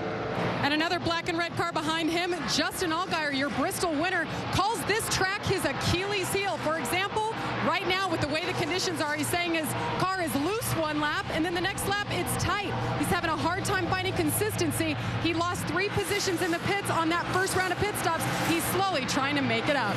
Now behind him in the 32, Reed Sorensen, making just his 2nd start of the season. He's scheduled for 27 races this year with Braun Racing. This weekend having fun in Nashville with Dollar General, his sponsor for this race. He was a guest announcer at the Grand Ole Opry. If you're a country music fan, you know all about that. And it's continuing. His car is great, just a little loose, but he's happy, Doc.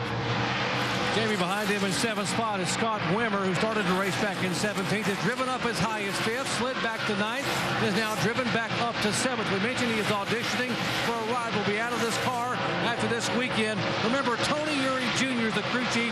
He has never had a race car at this racetrack, so new to him, but Wimmer is a veteran here. He has top 10 finishes in 8 of 11 starts here, including a win. Now behind Wimmer, the car he just passed, back in 8th position, is a 3-time winner here at Nashville, and that is Carl Edwards. Carl said a moment ago he just barely scraped the wall. So the car's a little bit free going in, tight in the middle, and he's asking in the next pit stop to give me some grip to get up off the corner. He did the tire test here and felt he will have a car that will be a contender in the final 100 laps. Vince. Well, in the 9th spot is at 15 of Michael Annett. Annett, a 2nd-year driver. You know, last year he was impressive as a rookie. This year he's already 7 spots better in the points than he was here a year ago at this point in the season. So Annett expects big things. He likes this racetrack, and so far the car is pretty good. He says it's a little bit free off, and he feels like it's rolling under in the middle of the turns. But he's moved up 3 spots since the start. Looking good so far in the 15, Michael Annett, Doc. Back behind him in 10th position is Paul Menard, who was quietly having a very good year in both the NASCAR Nationwide Series and NASCAR Sprint Cup Series. The first time he has ever run both series full time.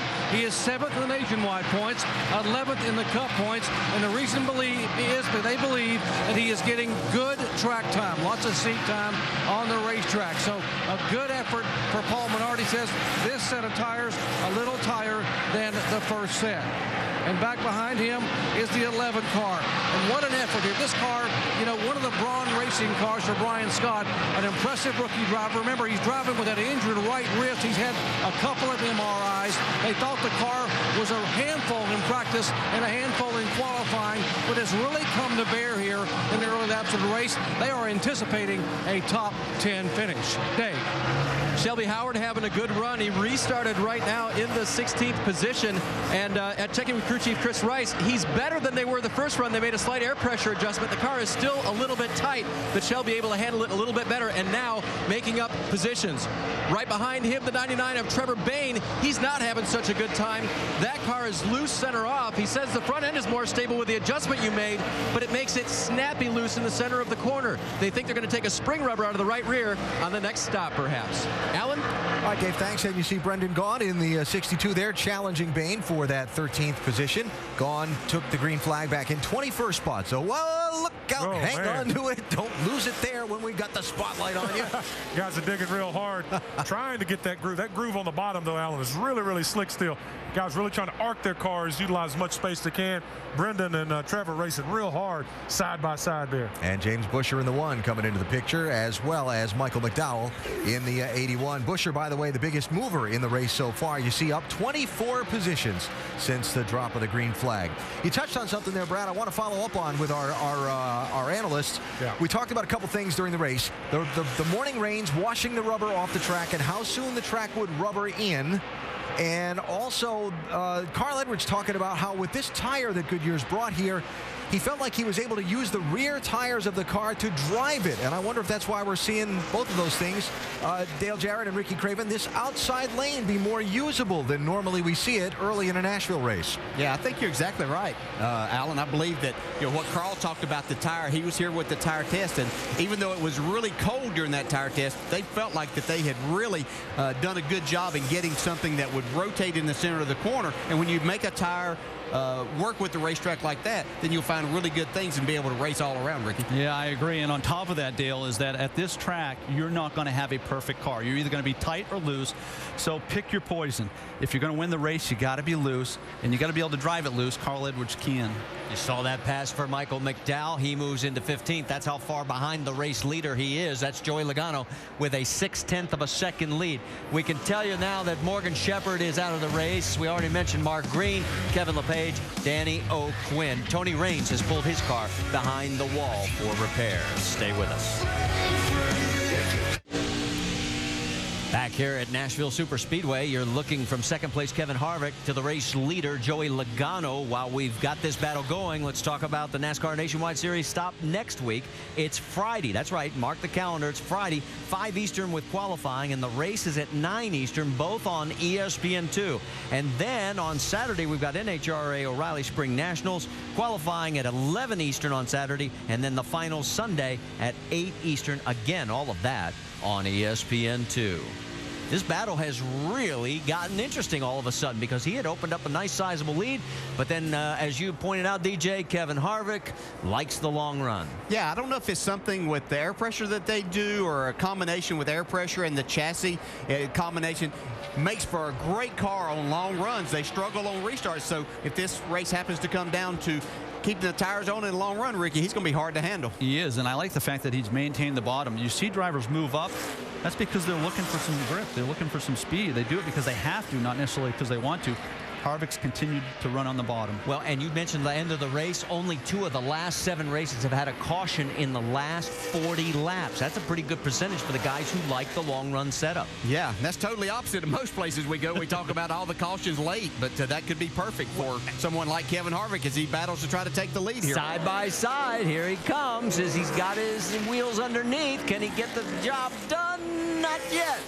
As difficult as it gets right there, folks. Kevin Harvick underneath. You lose that grip, but you got to go faster if you're going to make the pass. You got to be more aggressive with the gas pedal if you're going to make the pass. Here we go again. It's great to watch. It's fun to watch, but very difficult to do. I am actually surprised at how quickly the rubber did come back into the track after the heavy rain that we had in the early morning. That one shower, I mean, it was just like a deluge, and then all of a sudden it tapered off, and we were able to get qualifying in the race in. A little further back in the field, Johnny Sauter and Trevor Bayne going side by side. That is a battle for 14th on the track. Or should I say 15th? Let me correct myself. Yeah, you can see in both of these cases, the car on the inside having a little more trouble. The guy that's trying to make these passes, Kevin Harvick here and Johnny Sauter, they've caught these cars. That means probably their cars are still turning a little bit better, but when they get on the inside, aero-wise makes them a little bit too loose. They have to really pick and choose their spots. Sauter now able to open up some ground, but boy, that battle for the race lead still side by side between the 33 of Kevin Harvick. I got to go back to something Dale said at the beginning of this race, and Dale, I agree with you 100%. Joey Logano sending a message to his team, to his fans, to his owner, to his sponsors. Listen, I'm just going to fight for every lap. And I agree with everything you said. He's just going to make it hard. Well, Harvick does get around him now, and he takes the lead, so that'll be our 6th lead change among our 5 race leaders. In 3rd place, it's Brad Keselowski. He's 1.1 seconds behind. And then Justin Allgaier and Reed Sorensen in 5th. And now that he's around him, he opens up a little bit of a gap down the backstretch. There's Sorensen. And then moving a little bit further back, remember when Carl Edwards was up in the top half of the top 5? Well, now he's 7th. Doc, what's going on? Well, Carl biding his time. The car is not exactly to his liking right now. He said they're just very tight in the middle, and that it's really hurting him being able to get up and off the corner. They're going to make an adjustment. You know, Carl is the driver who actually did the bulk of the tire testing here for Goodyear on the Tuesday after Las Vegas. And although it was 30 degrees here and there were some snow flurries in the area, Goodyear came here with a design to try to add rubber to the racetrack, get a tire that would rubber up and be more consistent on the track through a fuel run. Now, what they found out was, although you didn't see so much rubber on the racetrack, you could feel the grip building up as the day progressed. And Carl said that's why you're able to actually drive the car with the rear tires. You don't see the rubber on the track, but it is getting more and more grip. So Goodyear has done a pretty good job with the new tire. Dave. Doc, with only 4 drivers attending that test, in some cases you get information from somebody else in your camp. For the 18 car of Kyle Busch, it came from the Braun Racing team, the 38 team of Jason Leffler. But it hasn't worked out well with the information transfer. Listen to crew chief Jason Ratliff talk with Kyle. Not cooperating. We brought this car.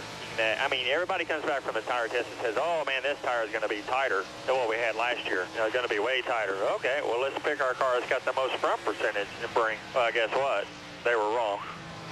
They don't think they have the right race car. They're scrambling to try to figure out what to do with it. Most recently, Kyle said, hey, is there any way that during the race we can change the front anti-sway bar? So far, they have not produced one down here. So when they pit around lap 98, it's probably just going to be the old air pressure track bar and wedge to try to get this car in the track for Kyle. Dave, thanks. Guys, I want to ask you, let's talk about front percentage. Yeah, it's what we refer to as balance. Okay, you want more grip, that's the front. And front percentage would be more grip, more downforce on the front. If you want it on the back, sometimes you got to take it away from the front instead of trying to get it in the rear. One thing that Jason didn't mention is that the test was very, very cold here. And you got to wonder how much carryover there was because of the conditions they tested in. Yeah, and sometimes you can just kind of overanalyze this. And as smart as these guys are, you know, sometimes they guess a little bit wrong on what they need car-wise. It was 31 degrees the day of the test. It's 74 degrees today. That's the contrast. Trevor Bayne, his car does not seem to like the long run. He just lost that recent position to the 66 of Stephen Wallace. Move Wallace up to 16th. Let's go back to the battle towards the top of the field. This is 2nd place. Joey Logano's got a mirror full of Brad Keselowski. Well, we see Brad Keselowski. His car's really staying with him really well, too. Logano seems to be falling off here. That could be a combination. Why he can strike out of there on these restarts, his car's probably a little tighter, and he's probably fighting a really tight race car right now. Keselowski underneath Joey. They give each other plenty of room, and he clears him. Vince, what's the latest on that 22? Well, Brad Keselowski, as many of the guys have talked about the different handling of the car, and I'll throw this one up to the drivers in the booth, as Keselowski said, I wish I had 3 more fans on my right rear. How's that help that car out, Dale? Vince, I'm going to apologize. I was talking to Dale on our private channel. He did not hear what you asked him. We'll get back to that. But we will tell you, James Busher brought his car in under a green flag pit stop, so he has surrendered his spot where he was running, well, up in the top 15 at that point. And in fact, no, I corrected. It was the 18th when he pulled in to pit road. Reed Sorensen going side by side with Scott Wimmer. There's your top 5 after 93 of 225 laps. Welcome back to the NASCAR Nationwide Series here at Nashville. Make sure to go to NASCAR.com for all your latest NASCAR information. And Verizon Wireless customers, text CHAMPION to 43776 for exclusive Champion chats, content from NASCAR Now Roundtable experts. And there's the number right there, 43776. Boy, I'll tell you what, Kevin Harvick has opened up a 2.5-second lead over Brad Keselowski. Justin Allgaier in third. There is Reed Sorensen and Joey Logano. They are going after each other. That is for 5th on the racetrack, and Sorensen's got himself a car that seems to like the longer run. Yeah, we're seeing a number of these guys. Here, Logano's coming to pit road now. Here on lap number 100 of 225. Green flag pit stops coming this way with now Joey Logano. And he's heading your way, Vince. Well, Joey Logano has fought a race car not bad today. He's led the majority of the laps, but he has dealt with a car that's a little bit loose in and then tight in the center. Earlier on that initial stop, they made that air pressure to help it in, and then the track bar adjustment to help it in the center. This time, when Logano comes in, it's going to be, once again, you see no chassis adjustment at this point, although they did make a chassis adjustment in the rear. They're going around 4 tires for the 20 car. Joey Logano, they had a slow stop the first time around. Let's see if they can make it a little smoother and quicker this time. Again, not the fastest stop. But he's back out underway and surrenders that spot on the track. It's now Harvick, Keselowski, Allgaier, Wimmer, and Sorensen. As there you see the 10 car of Mikey Kyle as he's making his Nationwide Series debut with that number 10 machine. You see Kevin Harvick hits pit road. It wouldn't surprise me at all if we have some drivers have trouble getting in here. These tires hard to slow down. And let's go to Jamie. And Ricky Stenhouse Jr. just trying to finish his first race of the year. He's free on entry. It's really hurting him. Been running about mid-pack the entire race. 4 tires going to try to tighten him up, fill it up with Sunoco, Vince. Well, to give you an idea how good the car is for the 33 of Kevin Harvick, no changes on this race car. He noted up in the booth earlier he was really good on the long run and a good stop for Ernie Cope's crew in the 33. The Allgaier crew having some problems in the 12 as a tire gets away. And they've got to get that back into the box before he can take off. And boy, this has turned into a lengthy stop for Justin Allgaier. So everything he gained on the track, and he has been driving very well today, he just lost and then some. Now he has to get his focus back and not overdrive this car trying to make it up. Let's check in with Dr. Jerry Punch.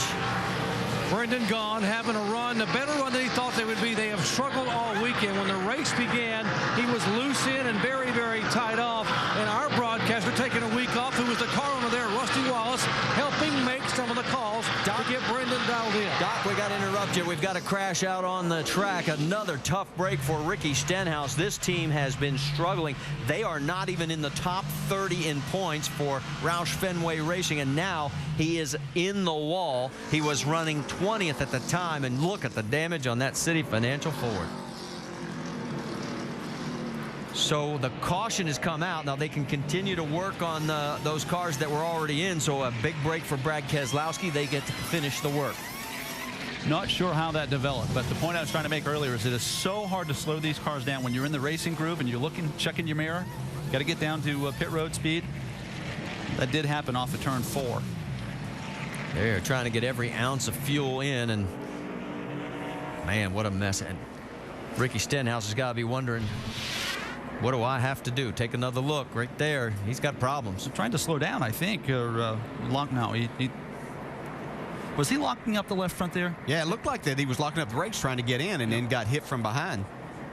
His best finish this year, guys, 25th 2 weeks ago at Bristol. That's how tough this season has been for Ricky Stenhouse. He's got a little left front damage. That's from something else. I believe he was trying to get the pit road right there with that trouble that he had. And that's Joe Nemechek that also got into him. Let's go on board.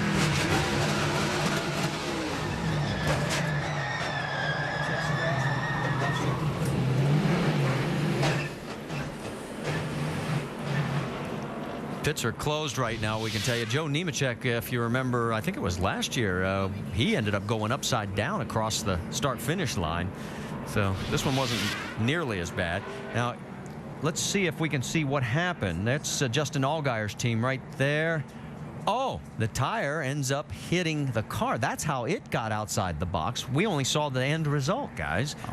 And then that presents the tire rub, which makes the tire go down. And yeah, very dangerous situation right there on pit road. You know, as a driver, it's your responsibility. You know these guys are out here doing their job, and it's your job to dodge those guys and make sure that you don't get into them. And that is part of the experience, isn't it? Well, the big question mark is now, those cars that stayed out, are they going to be able to really take advantage of this situation now and with the position? Now, just got word from NASCAR, the 22 of Brad Keselowski, too fast entering pit road. Yeah, that's going to hurt them. But now that we have the wave around rule, it's going to make this a whole different situation. Normally, we would have had a lot of these cars starting up in front of the actual leaders because we only have 3 guys that were still on the lead lap here after those pit stops. But now we have the wave around, so these guys will be able to come around and start behind those guys. We'll see. So we're going to get a lot more back on the lead lap. Yeah, and that's what I was driving at, was where does this all shake out when all these things come back into play? And we won't be able to tell that until a few more moments. The 09 of Scott Riggs, a 2-time winner here, gets the Aaron's Lucky Dog free pass. So as he comes around, he picks up one of his laps.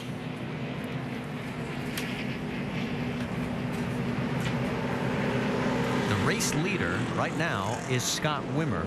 Kelly Byers is second. Mike Wallace is in third. And everybody else is shown on scoring 1 lap down. And that's what you were talking about, DJ. And we'll sort of wait and see how it all shakes out. So as we've got a moment, let's send it down to the pit studio and talk a little more strategy. Alan Bestwick. Yeah, Marty, just following up on what you were talking about and DJ's comments a minute ago of how the wave around rule will change this whole thing. The 3 guys that are on the lead lap, Scott Wimmer, Kelly Byers, and Mike Wallace, right? We all safely assume they'll pit under this caution flag. Correct. Right? Yep. So that'll put the pace car back in front of Scott Riggs. He'll get the wave around as the lucky dog. It'll put the pace car in front of John West Townley, who shows a lap down in 5th. The cars that come off pit road will rejoin the end of the line. So everyone that's between John West Townley and the race leader, probably Scott Wimmer, when he comes off pit road, is going to have the chance to get the wave around the pace car and come back around and rejoin the lead lap. So we're going to end up with probably about 27 cars on the lead lap when this is all done. And the only reason this is going to work for a lot of those guys is because they just got fresh tires. You agree with that, DJ?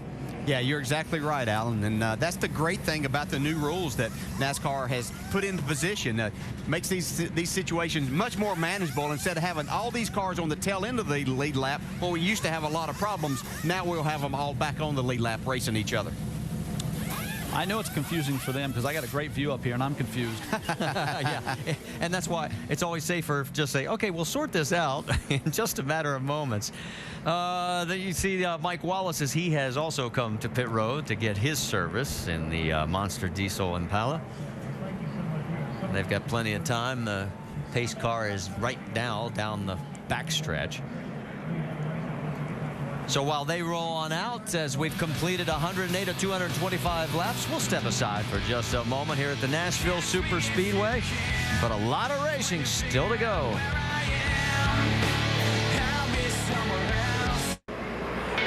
As we approach halfway in today's race, here's our 5-hour Energy Rapid recap. Joey Logano started on the pole. He's had a pretty good fight with Kevin Harvick for the lead at the beginning. He's led the most laps today.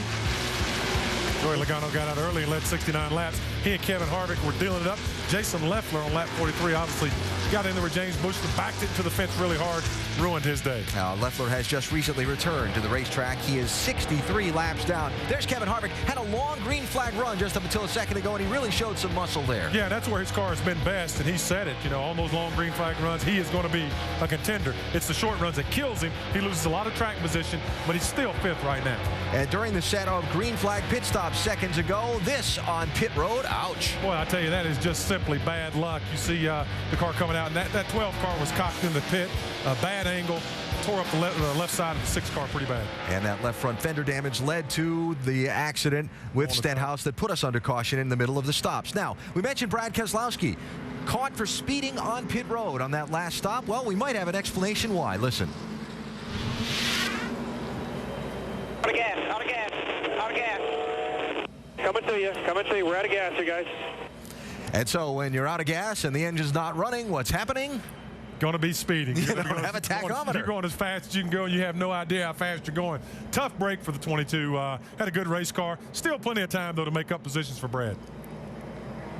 All right, so there you go. Keselowski getting caught for speeding on pit road because he didn't have a tachometer coming in because he was out of gas. Yeah. We'll see where Brad's going to line up for this restart, but he's going to go from the top 5 to well back in the pack. Now, we're getting ready for the wave around. Okay. Remember when NASCAR... It's going to be interesting. When NASCAR went to the double file restarts, they also instituted the wave around rule. So what's going to happen is the leader is Scott Wimmer in the 7 car. Yeah. He's in an all-white car that's pretty well back in the pack.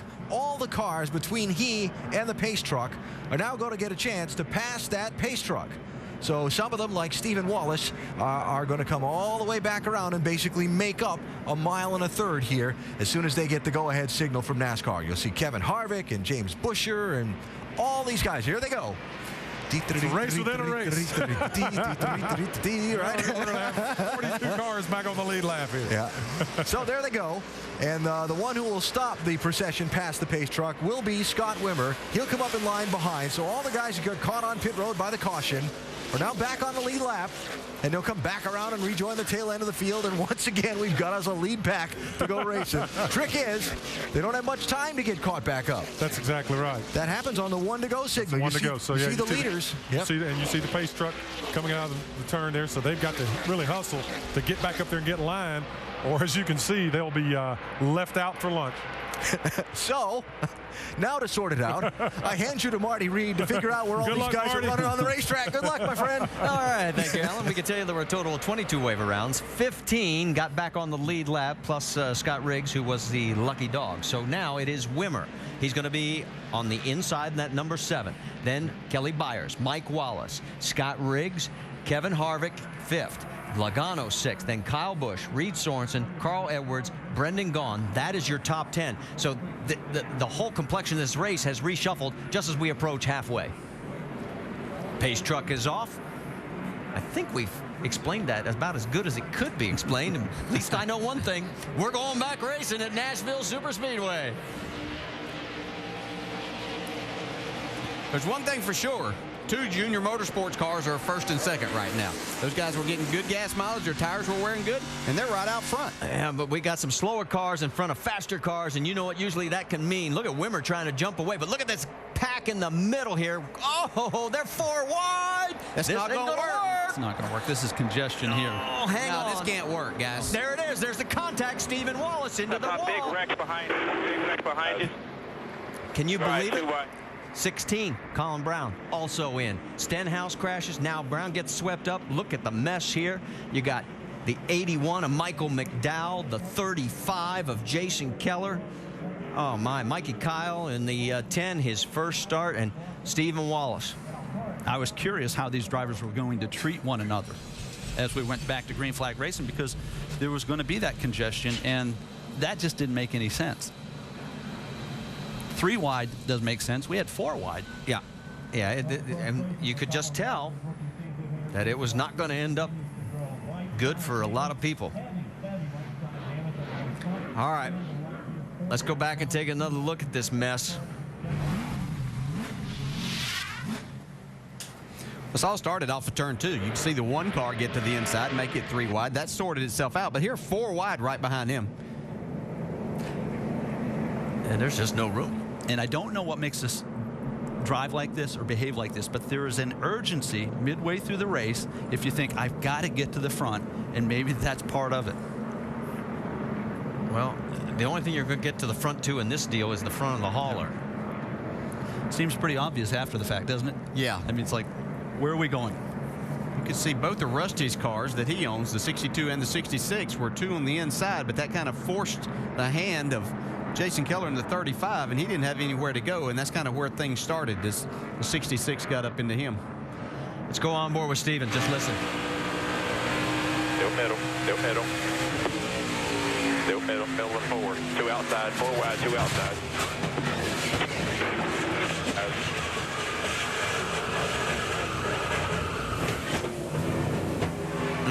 What a mess.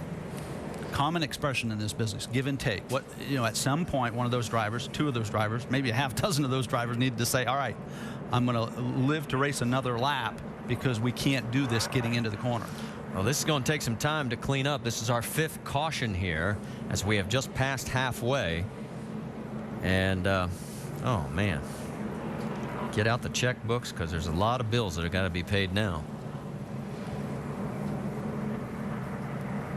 Whoa, Steven limping. Looks like the right leg or ankle. Yeah, that's a hard lick, especially when you get hit head on. You don't really have a chance to get the car slowed down. You're getting pushed up there. All right, well, obviously, we'll have somebody over at the Infield Care Center, and we'll get an update as soon as we can on Steven's condition. Michael McDowell, he is okay. He climbs out of the car, and he'll get into the ambulance under his own power. All right, as we said, this is going to take a while, and that gives you an idea just how bad it is. I mean, there's parts and pieces everywhere here at Nashville, but don't go away. We'll get her back green.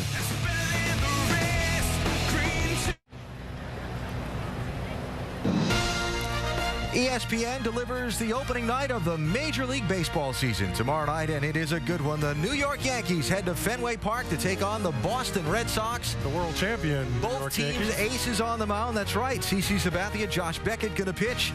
It's Yankees-Red Sox, ESPN's opening night, presented by Dick's Sporting Goods. Tomorrow at 8 Eastern, ESPN News, seen in New York and Boston. Coverage begins at 7 Eastern with baseball tonight, driven by Chevy. Weather's going to be spectacular in Boston, the forecast for that game, unlike what you might expect in early April up in New England. So we're under the red flag here in Nashville, just past the halfway point of this race. After a 5-car crash, we just had a restart from a caution. They went 4 wide into turn 3, and it did not work out. We're going to ride on board again with Steven Wallace, and I want you to listen to the audio when he comes off turn 2. Kyle Busch gets to his inside. He lifts off the throttle to give the 18-car a spot to get in line. Somebody else jumped in line. Somebody else stuck their nose. Listen right here. Right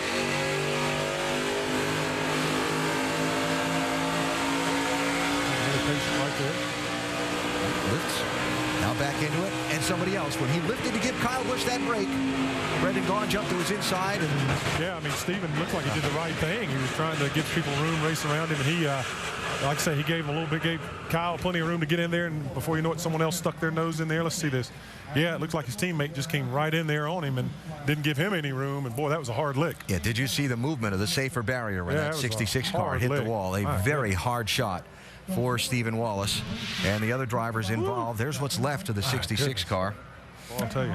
Again, Colin Brown involved, Mikey Kyle involved, Jason Keller involved, Michael McDowell involved in that crash. Now, this being the 5th race of the season, the guaranteed starters next weekend at Phoenix will turn from last year's final owner points to this year's current owner points. Top 30 get in, and this wreck affected some of those right on that bubble. Well, you can see that Jack Roush's group took a big hit. Yeah, I mean, it's a scramble, but, you know, they have the resources to bounce back, but some of the guys around them don't. It's going to be very, very difficult going forward to maintain or to get back into that top 30. Updates as soon as possible on some of the drivers involved in the accident, but right now we are under the red flag with Scott Wimmer leading here in Nashville. 115 laps complete, 110 left to go.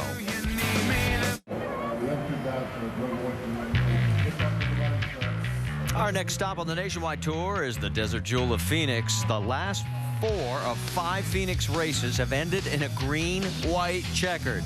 Fireworks begin Friday at 9 p.m. Eastern on ESPN2 HD. You don't want to miss that one.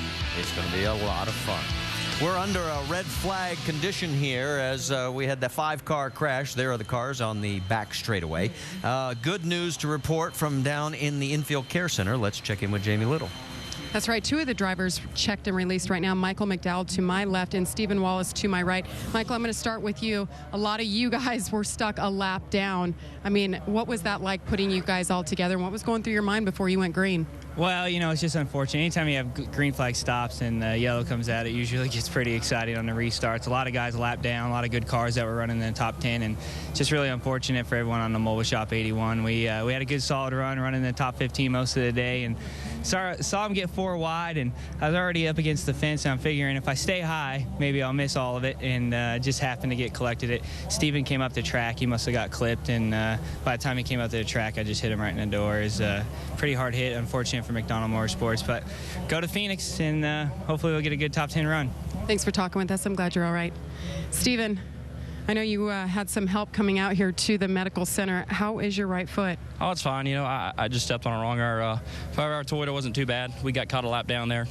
You know, we pitted, and then the caution came out, and we were all 4 wide, and we're fine up until, you know, I saw a car get underneath me and made it 4 wide there, and then I got, you know, clipped in the right rear and sent head on the wall. Just real unfortunate. It's just, you know, good hard racing, but we got to go to Phoenix here and, you know, try and dig ourselves out of this, you know, big hole. We've got 2 big wrecks in the past 2 weeks, and we're probably falling on the points pretty hard. So it's a tough week, but I'd like to thank all the guys at 5-hour. We'll go to Phoenix and, you know, give her hell. Be all right. Take us inside that race car, Steven. What is it like? Explain to people when you know this is all starting to happen and your spotter's talking to you and all these things are going on. What's going through your mind as you're looking ahead? I'd say the best way to explain it is that you're walking across the street and here comes a big Mack truck ready to run you over. So it hurt a lot, but we'll be all right. All right, Steven, thanks for talking with us. And he's walking with his toes up, not feeling too well. Yeah, Steven finished 38th at Bristol after the crash, and there's Rusty not working this weekend with us, but working as team owner. We mentioned he 38th at Bristol after a crash. Now, that ended a 5-race streak of top 10 finishes, and it's only the 3rd time he's had DNFs in consecutive races. So tough break because they're still cleaning up under this red flag situation. Let's take another look at this replay, and then we're going to listen in on Brendan Gaughan's radio. Still middle, still middle. Still middle, middle of 4. 2 outside, 4 wide, 2 outside.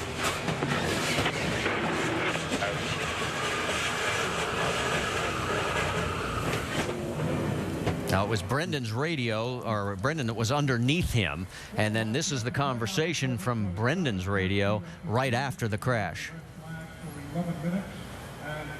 That was our teammate there, man. Teammate got collected. I don't know if you're ready for that. You know, you knew that when we were coming to the green there. But whatever you did there, you did a great job. Couldn't figure out where to go. Carl Edwards didn't choose until late. I had to move up another extra lane, and I didn't want to get busted for moving up a lane. 10-4. How'd Steven get wrecked? He was second in line. It should have been the guy on the outside. Yeah, because it disrupted his entry. And you could see Steven have to correct because it caught him off guard, and that's what started all that. Yeah, there was no contact, but the disruption of the airflow. Yeah, he thought he was going to be able to dive in on the inside of the 35, but that spot got filled, and that put him up higher, and as the 35 turned in, it was into his right rear quarter panel, unfortunately. Well, you talk about residual damage, and that is Carl Edwards' car. And obviously a piece of that debris has put a nice little hole in the front of the 60. We'll talk more about that when we come back. Move out of the way.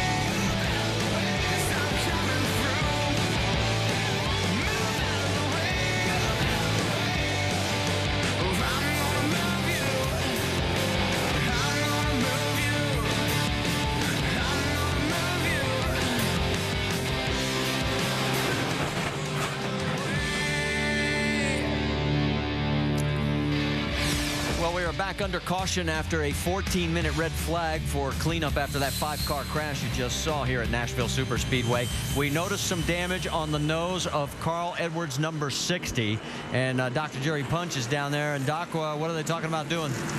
Well, I mean, opening day for Major League Baseball is still a day away, but here how appropriate the Roush Fenway car has what they describe as a baseball-sized hole in the grill of the car. That hole came as a result of contact on pit road on the previous pit stop between the 60 car and the 26. Now, a moment ago during the red flag, Drew Blickensdorfer, the crew chief, ran to the back straightaway and looked over the fence where the cars were parked under the red flag and saw the hole. He then ran back to pit road and had the crew guys here, John Moore, prepare a patch. He's holding that patch in his left hand. It is a piece of aluminum surrounded by Barabon with screws in it, and they're going to try to screw that over the opening in the grill of the car.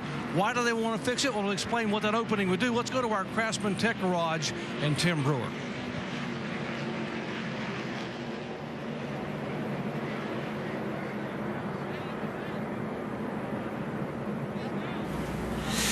obviously we're having some audio problems with Tim Brewer's microphone, and here comes Carl Edwards, so we're going to get to watch it as it happens as he comes down pit road, and we'll keep an eye on just how much work they're going to have to do. And they were talking on the radio about making sure that they tuck it under so that it doesn't get blown with air underneath and pull it right back up.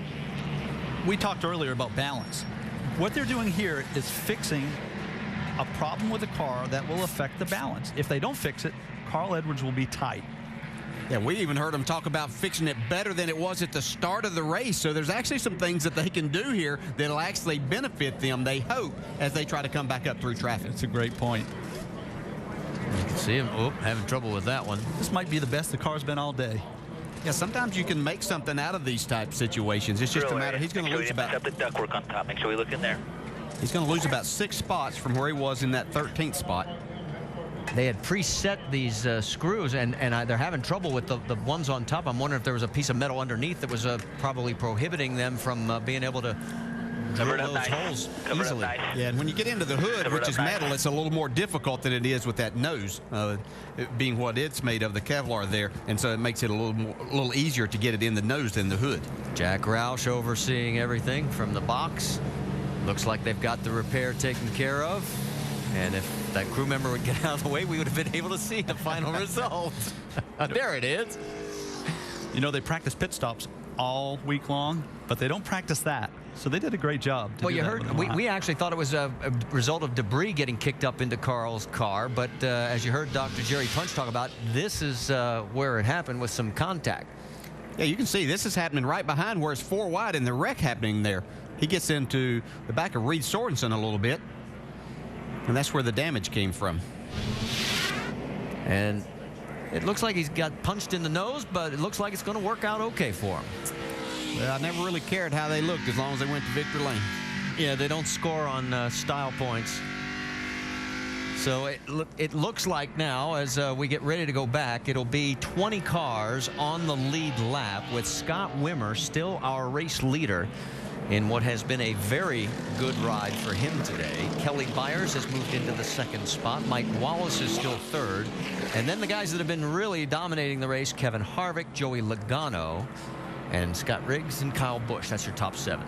Yeah, and you know, I was talking to Carl Edwards earlier this morning. We were talking about, was this a 2-tire track or 4? And we both came to the conclusion most of the time it's 4 tires, but getting Carl back in this spot, it may put them in a position that they may have to gamble on that next one to put on 2 right sides to gain some track position back.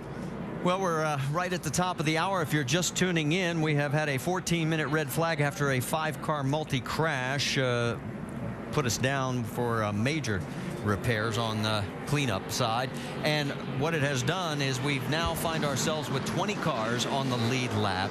A total of 10 cars are either off or behind the wall, including Steve Wallace, McDowell, Mikey Kyle, Jason Keller, Ricky Stenhouse Jr., Tony Raines, Morgan Shepherd, Jason Leffler, Mark Green, Kevin LePage, Danny O'Quinn. We can tell you the 21 of John West Townley got the lucky dog. He gets back onto the lead lap. And remember, he was our first caution back on lap number 3. So they have fought their way and stayed on that lead lap. So that gives you an idea where we're at as the lights are out on the pace truck. Never liked red flags, and never, particularly during the middle of the race, because it's such an opportunity to lose focus. You sort of established a rhythm. These drivers are going to have to go back and reestablish that rhythm. Yeah, they are. And how about Mike Wallace up there in that 3rd spot? He's doing a great job here today. Top 10 in points this year. Guys working on the 16 of Colin Brown. Again, that's another one of those Jack Roush Fenway racing cars that boy, they have been struggling mightily here in the first 5 races of the year. They're on the verge of not being in the top 30, which would mean they would have to qualify on time starting next week. Meanwhile, let's get back to the race at hand. Scott Wimmer has chosen the inside lane. Right alongside is Kelly Byers. Kelly playing hurt. He's got some injured ribs that are very sore. We are going back to Green Flag Racing here at Nashville. Oh, here we go 3 wide again. Yeah. And that was Joey Logano going to the inside. And he's going to stay down low, and he's going past Byers. He shoots his way into second place. Here comes Kyle Busch. Reed Sorensen as well in the 32. And Justin Allgaier says, hey, this is working for them. I may try it too. Yeah, Kevin Harvick losing spots. He did not like to be on the outside here. We've seen him on the bottom, and he's losing spots on this start. And again, this has not been his strength. They fill up the tank with fuel. Car gets loose again. He always gets better on the longer run. Side by side, that battle for third. Kyle Busch down low. Kelly Byers up high. And right behind him, here comes Reed Sorensen underneath. You can see Harvick really struggling on that outside. He really wants to get to the bottom. How about a pass for the lead? Joey Logano going underneath the 7 of Scott Wimmer. They're down into 3, and he clears him. So that'll be our 10th lead change here. And we still have we're just past halfway, really. 3-car freight train, Kelly Byers, Kevin Harvick, Justin Allgaier, 3 wide for 9th. That's Brad Keselowski on the low side. Wow. And the high side is the 62 of Brendan Gaughan. And in the past here, we've been lucky to see 2 wide races, and we're seeing these guys go 3 wide quite a bit here today. It was hard to identify that, but Brad Keselowski made a heck of a save. But really loose underneath these 2. 27 of Johnny Sauter as he continues to fight his way back towards the front. Keselowski comes underneath Brendan Gaughan as well. A little further back, Carl Edwards. He gets underneath the 98 of Paul Menard. And I'm sure they're going to be asking him about his car, but he's not going to be able to give really good feedback in all this traffic. Well, that is for 14th on the track. Let's go to the battle for 5th. Kevin Harvick starting to come back to life, getting underneath Kelly Byers to give him the spot. Move Byers back to 6th. Yeah, the good thing was he's able to sort this thing out now, and the 20 car, who has been kind of the rabbit here on these restarts, hasn't gotten too far away from Harvick.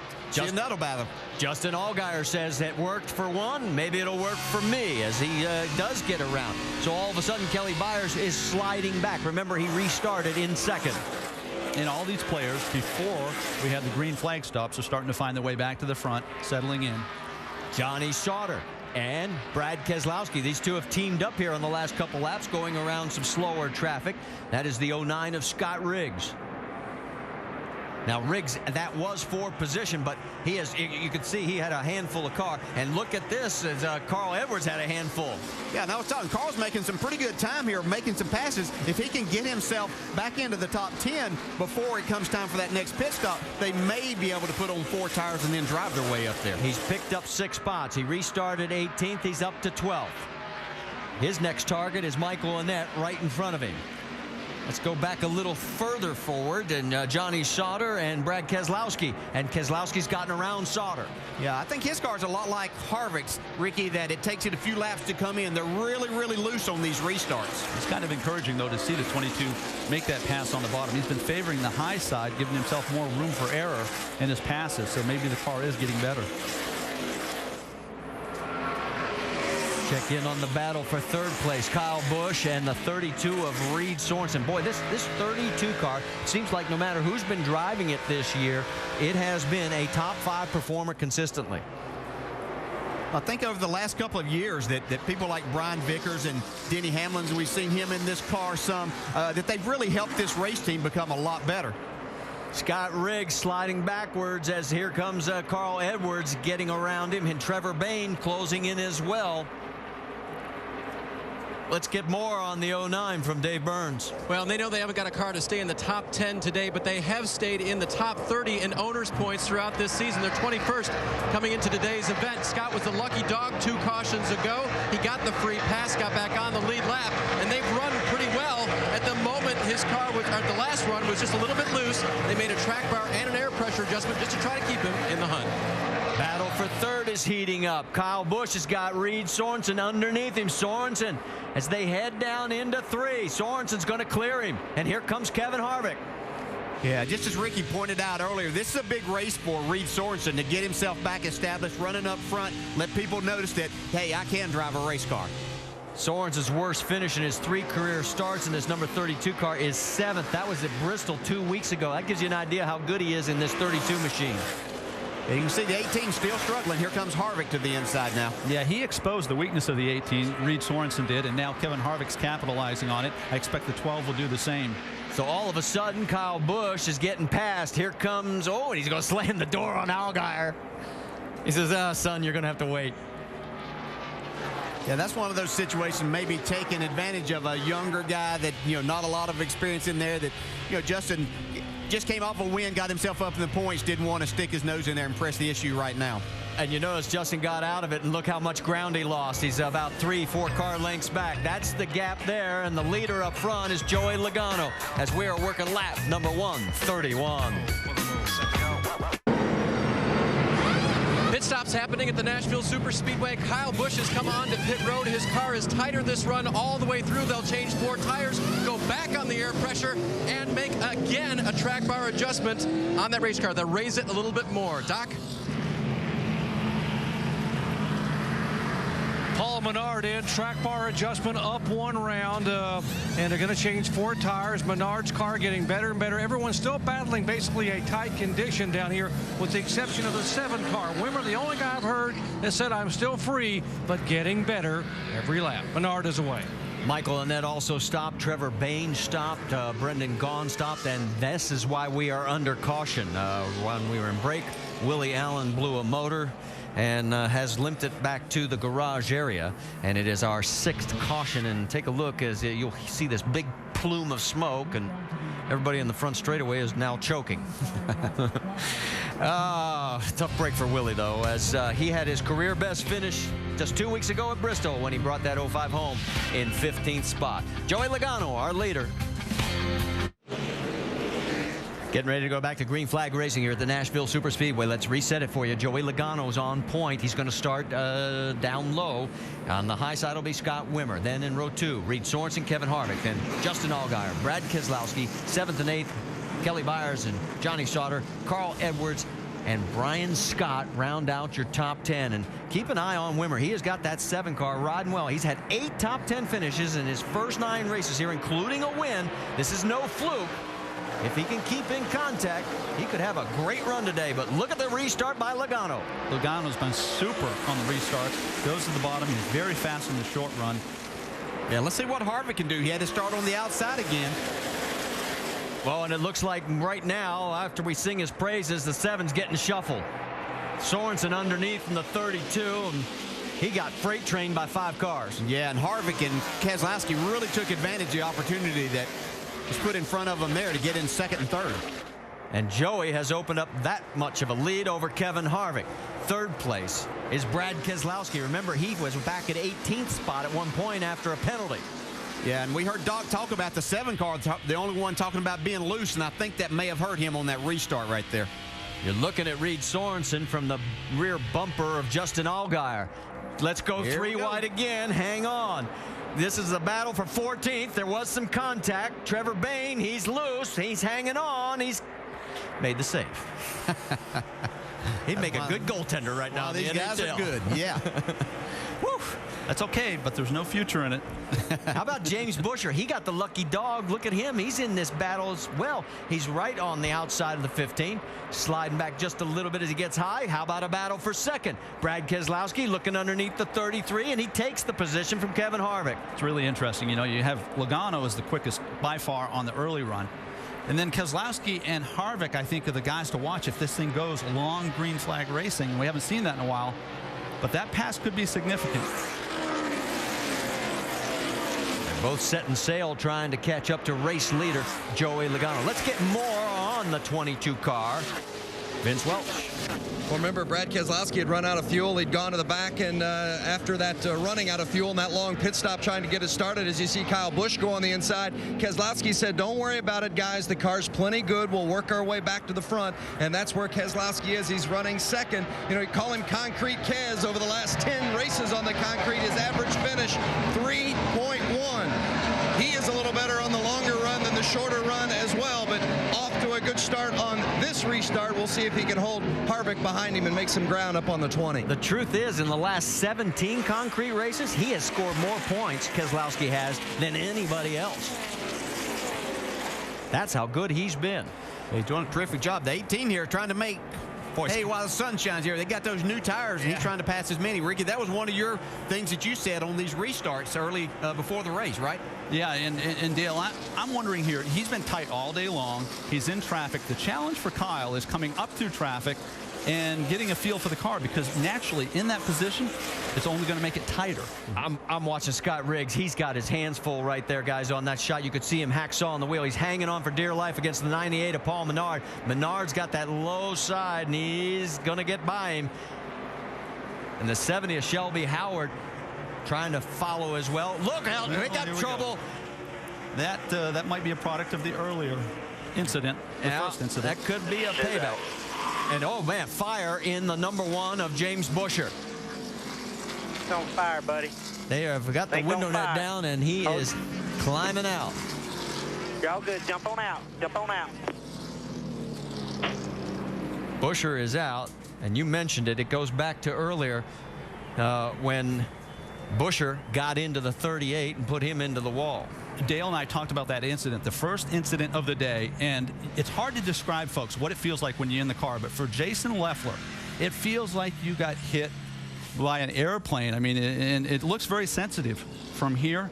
But he retaliated, I believe, there because he thought he flat got taken out. Yeah, he didn't. And you know, when you're in that situation, you don't really know if they care if the guy got loose. You're supposed to be in charge of your car, and you know you're on the bottom side, and it's up to you. And yeah, I don't think there's any doubt right there what happened. Well, here comes the 38 down towards pit road. The one car, Busher, was running 18th. He had just gotten back on the lead lap, courtesy of Lucky Dog, and Busher is heading towards, at least in the direction. No, now he's thinking better of it. This will be the second race in a row now that James is going to have a DNF. And he has been doing some good driving, but right now NASCAR official talks to him, and he looks over but thinks better of it. I guess maybe they'll talk about it back in the garage area. I understand Jason Leffler's frustration, but I think when he watches the incident, he's going to understand that this is a young driver who made a mistake, maybe got in a little too deep, and it's hard to separate that. And they're going to take James over to the infield care center just to be safe. All right, here we go with pit stops. Kevin Harvick leads them down. Justin Allgaier first to peel off was Reed Sorensen in that 32. And let's go to Jamie Little. All right, let's see if their luck turns around on this pit stop. Justin Allgaier saying the car is great. 4 tires, fill it up with Sunoco fuel, no adjustments. Doc? Scott Wimmer, half a round down on the track bar, 4 tires. They will still have 1 set left. They may have more tires left than anybody.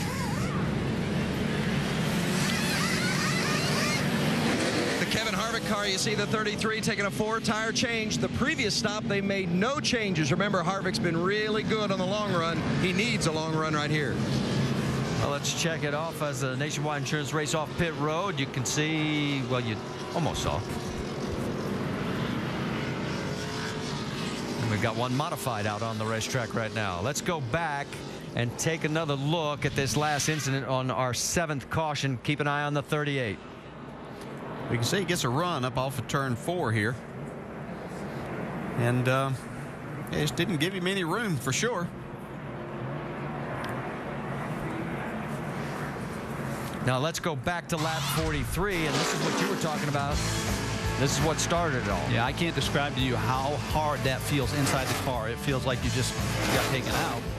And early in the race, we knew that that type of thing might happen because the track was very, very slick.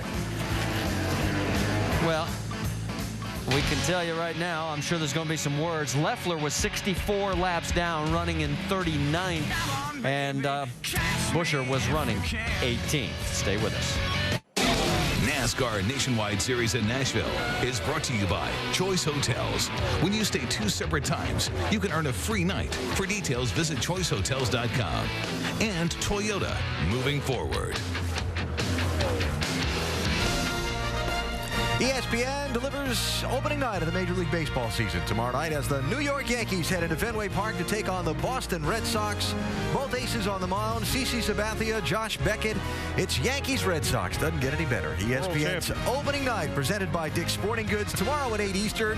ESPN News seen in New York and Boston markets. Coverage begins at 7 Eastern with baseball tonight driven by the world champion Yankees. The reason Brad keeps saying that is because he knows I'm a Red Sox fan, but that's okay. That's okay. So here we are under caution for the 7th time in this race. Jason Leffler involved in an accident with James Busher in that one car earlier. And again, this time. You know, it just seems to me, and I know that everyone's thinking retaliation. I'd love to hear these two guys each side of the story. But the way he went in on top of him there, Leffler I'm talking about, he could have very easily gotten clipped a little further back on his rear quarter panel and been turned head on into the wall. So I don't know. It's interesting. We got, but Jamie Little is with the one. Jamie? And that would be James Busher. And James, I talked to Jason Leffler when you guys got together the first time. Needless to say, he was pretty frustrated. Was that a coincidence there? I don't think it was a coincidence. I think it was probably intentional.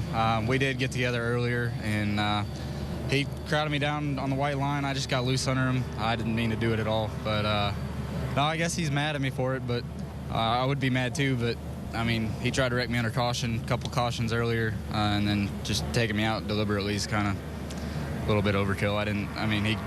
He crowded me, got me loose, and I slid up the track, took him out, but it wasn't intentional at all. What he did was definitely intentional. You walked out here and you said, I guess everybody in the Nationwide Series is mad at me. Why? I don't know. It seems like quite a few drivers have been getting mad at me lately, and I'm just trying to run my race and get up front. And we were leading the rookie points. We'll probably lose that this weekend. The 11's still running pretty decent, I think, and I saw the 16 getting back out there, so we'll probably lose a little bit in the rookie points, but I don't know. All the guys at Phoenix Racing are working really hard, and we got plenty of cars at the shop, so we going on to Phoenix. Every week's certainly been an experience for James Busher. Alan?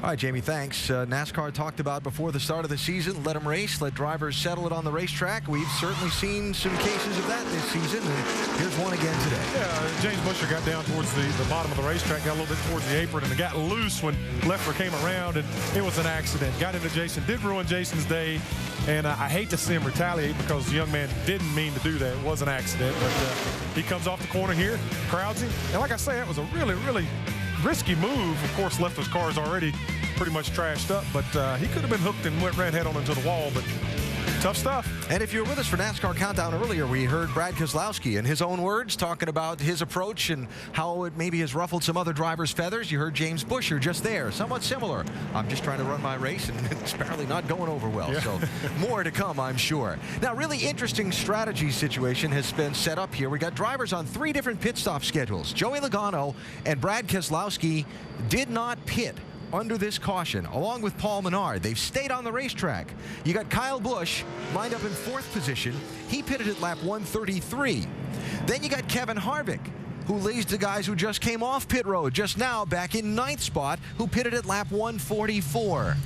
How's that all going to work out? Yeah, I still think as we watch the last few restarts, Joey Logano is just so strong.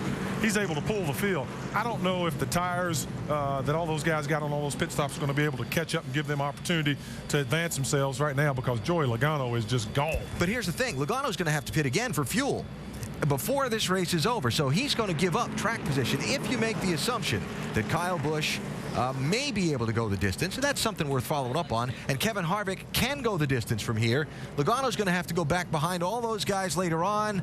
It's what I love about racing. Unless they pit, unless he pits under caution.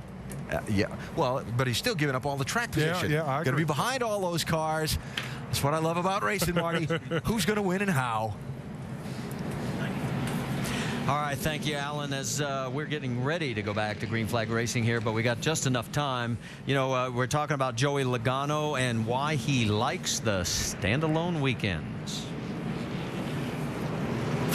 A lot of times, Nationwide kind of takes the B plan compared to your Cup stuff. You know, this is you put 100% into one thing, and you know, try to make your cars as best as you can, and your mind's not running in 2 different directions all the time. You're focusing 100%, and I think that's a big deal. So you get the feeling of Joey's thoughts on the standalone weekends. Here are his last 3 nationwide starts at Daytona, California, and Bristol. Of course, California, he got turned, and Bristol, he got turned. Yeah, running up towards front. Obviously, he was leading the race at California. We see Scott Wimmer back on pit road. Yeah, we have a total of 20 cars on the lead lap. This does not hurt Wimmer because he is sort of falling back there anyway, so he's topping off. And the lucky dog went to the 61 of Josh Wise. And as I said, that now gives us 20 cars on the lead lap. Lights are out on the pace truck. Let's get a last-minute update from pit road. Vince Welch. Well, the key with Joey Logano has been the long run versus the short run. He's been great on the short run, but the car gets tighter as it goes. They also elected to stay out there and not come in for tires and fuel on that last stop, while Kevin Harvick, his top challenger, did choose to take tires and fuel. Kevin Kidd and Logano talked about it on the radio.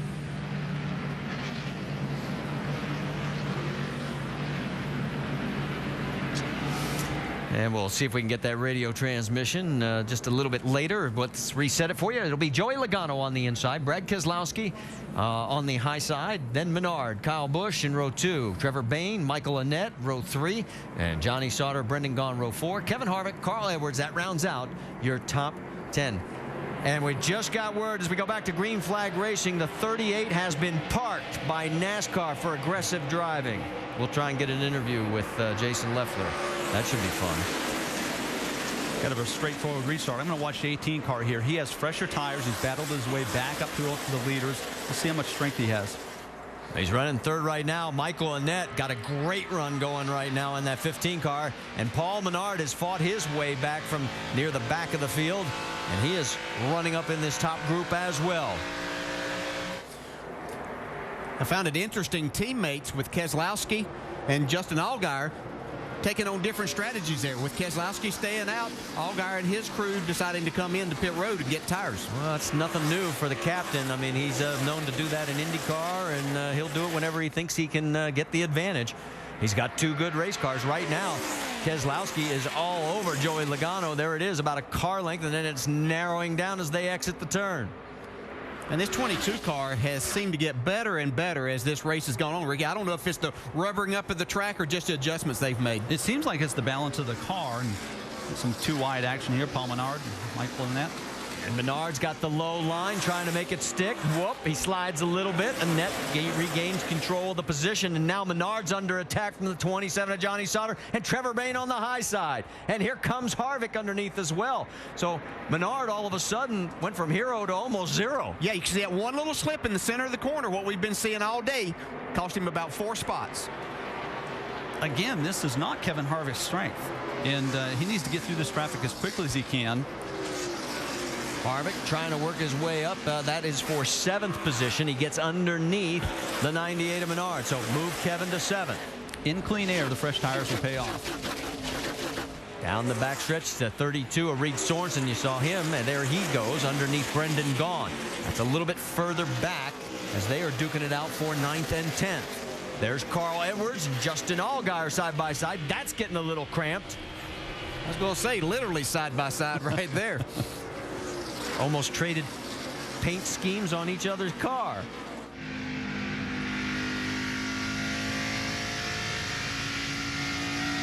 When you're the guy on the inside, you no longer measure yourself by the wall. You're measuring yourself on the car on the outside of you. The track becomes quite narrow. Justin runs up the hill, and that gives the door open wide for the 60. And here comes Kelly Byers trying to take advantage, as well as Shelby Howard.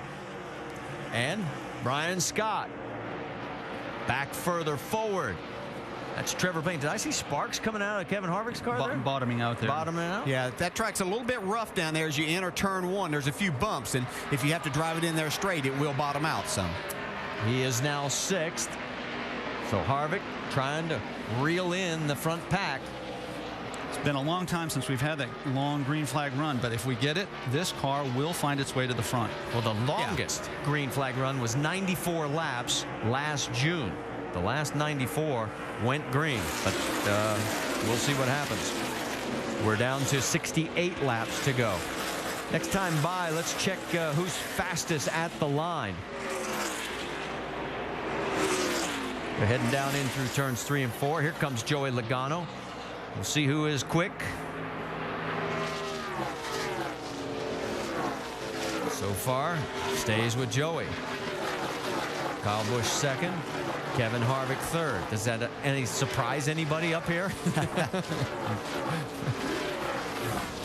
The other thing that doesn't surprise me is when these drivers are attempting to make the pass. If they don't make it quick, they suffer because of it. And you see Brad Keselowski had to fall back there. And again, that was because he caught Logano and didn't get to pass him quick enough. Here comes Carl Edwards. That's lap traffic, and that is for 9th place. And Boy, Menard had his eyes full, I'm sure, when he saw all of a sudden here comes left side, right side with that slower car. And Justin Allgaier gets under Menard as well. So Paul has been sliding back now the last few laps. All right, while all this is going on, we said we were going to try and track down Jason Leffler. Jamie Little, you've got him. And Jason Leffler has been parked by NASCAR, meaning he cannot get back out on the track. James Busher said that was definitely intentional. Jason, what's your take? I don't know. My car was really tore up and it was hard to handle there. It was really fast. Drove right back up there with no quarter panel on it. I don't know, some could have rubbed the right front. It just took off on me. So that's part of racing. And it's a shame. The Great Clips Camry was really good, even like I said, with it tore up as bad as it was. Our times were really good. So it's frustrating when you get taken out early like that, but it's part of the sport. All right, that's a story, Marty. All right, thanks for the update, Jamie, as Jason Leffler will steam on that one for a little while we continue to watch all the action out on the track. Hey, the leader of the most laps has won only 4 of the last 9 races. Joey Logano has led 109, but here's the twist. The last season, well, both of the races were won by the leader of the most laps. Go figure.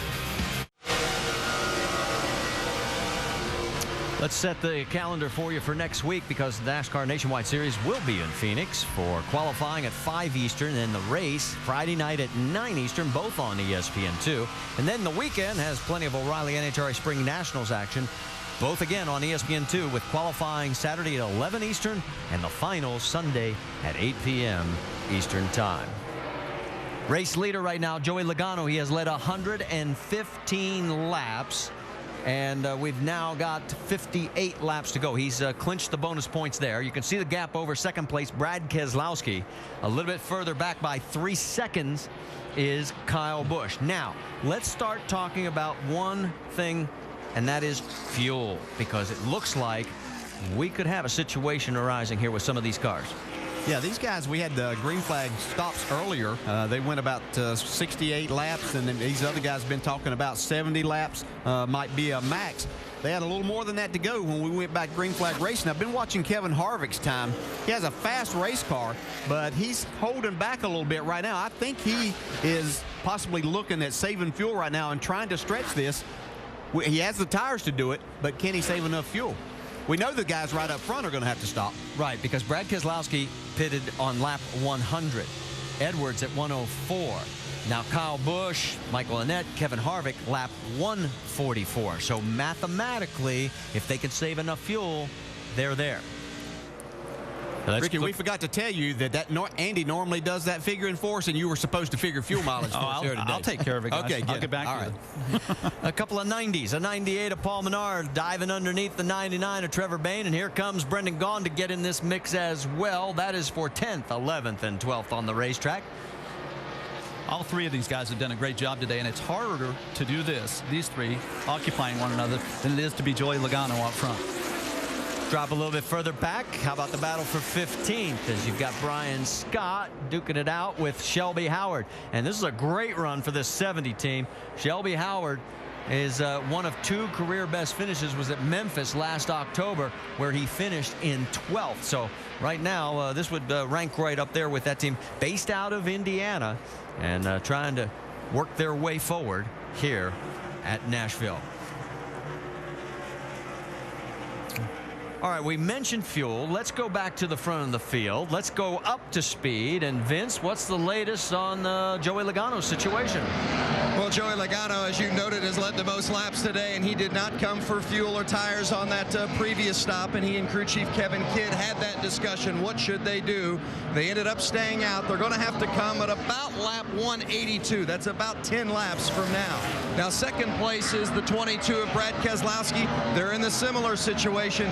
They're looking a couple of more laps longer than Logano, but still looking about the 185 mark. So about another 12 or 13 laps for the 22 of Keselowski. As you see Brad looking under now on the 20 of Joey Logano for the lead.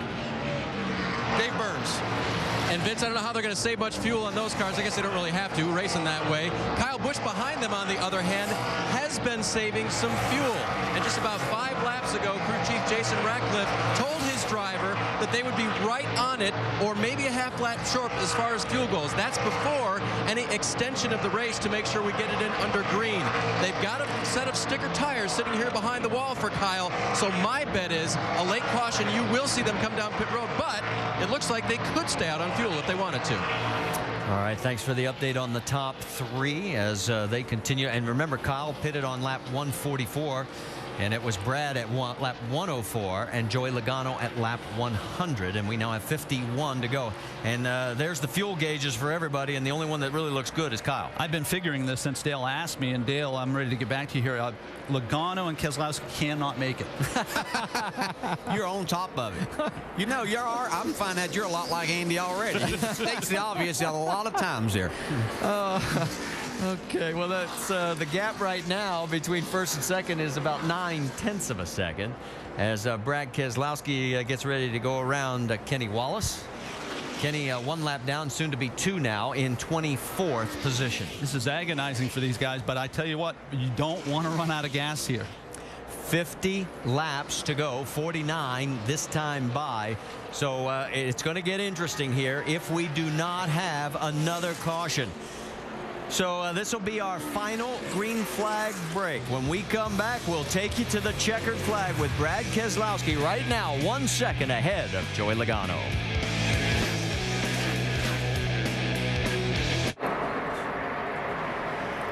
Back here at the Nashville Superspeedway, and you can see Brad Keselowski waving his hand, letting everybody know he is heading for pit road. So it'll be 44 laps to go this time by. They will not need a full load.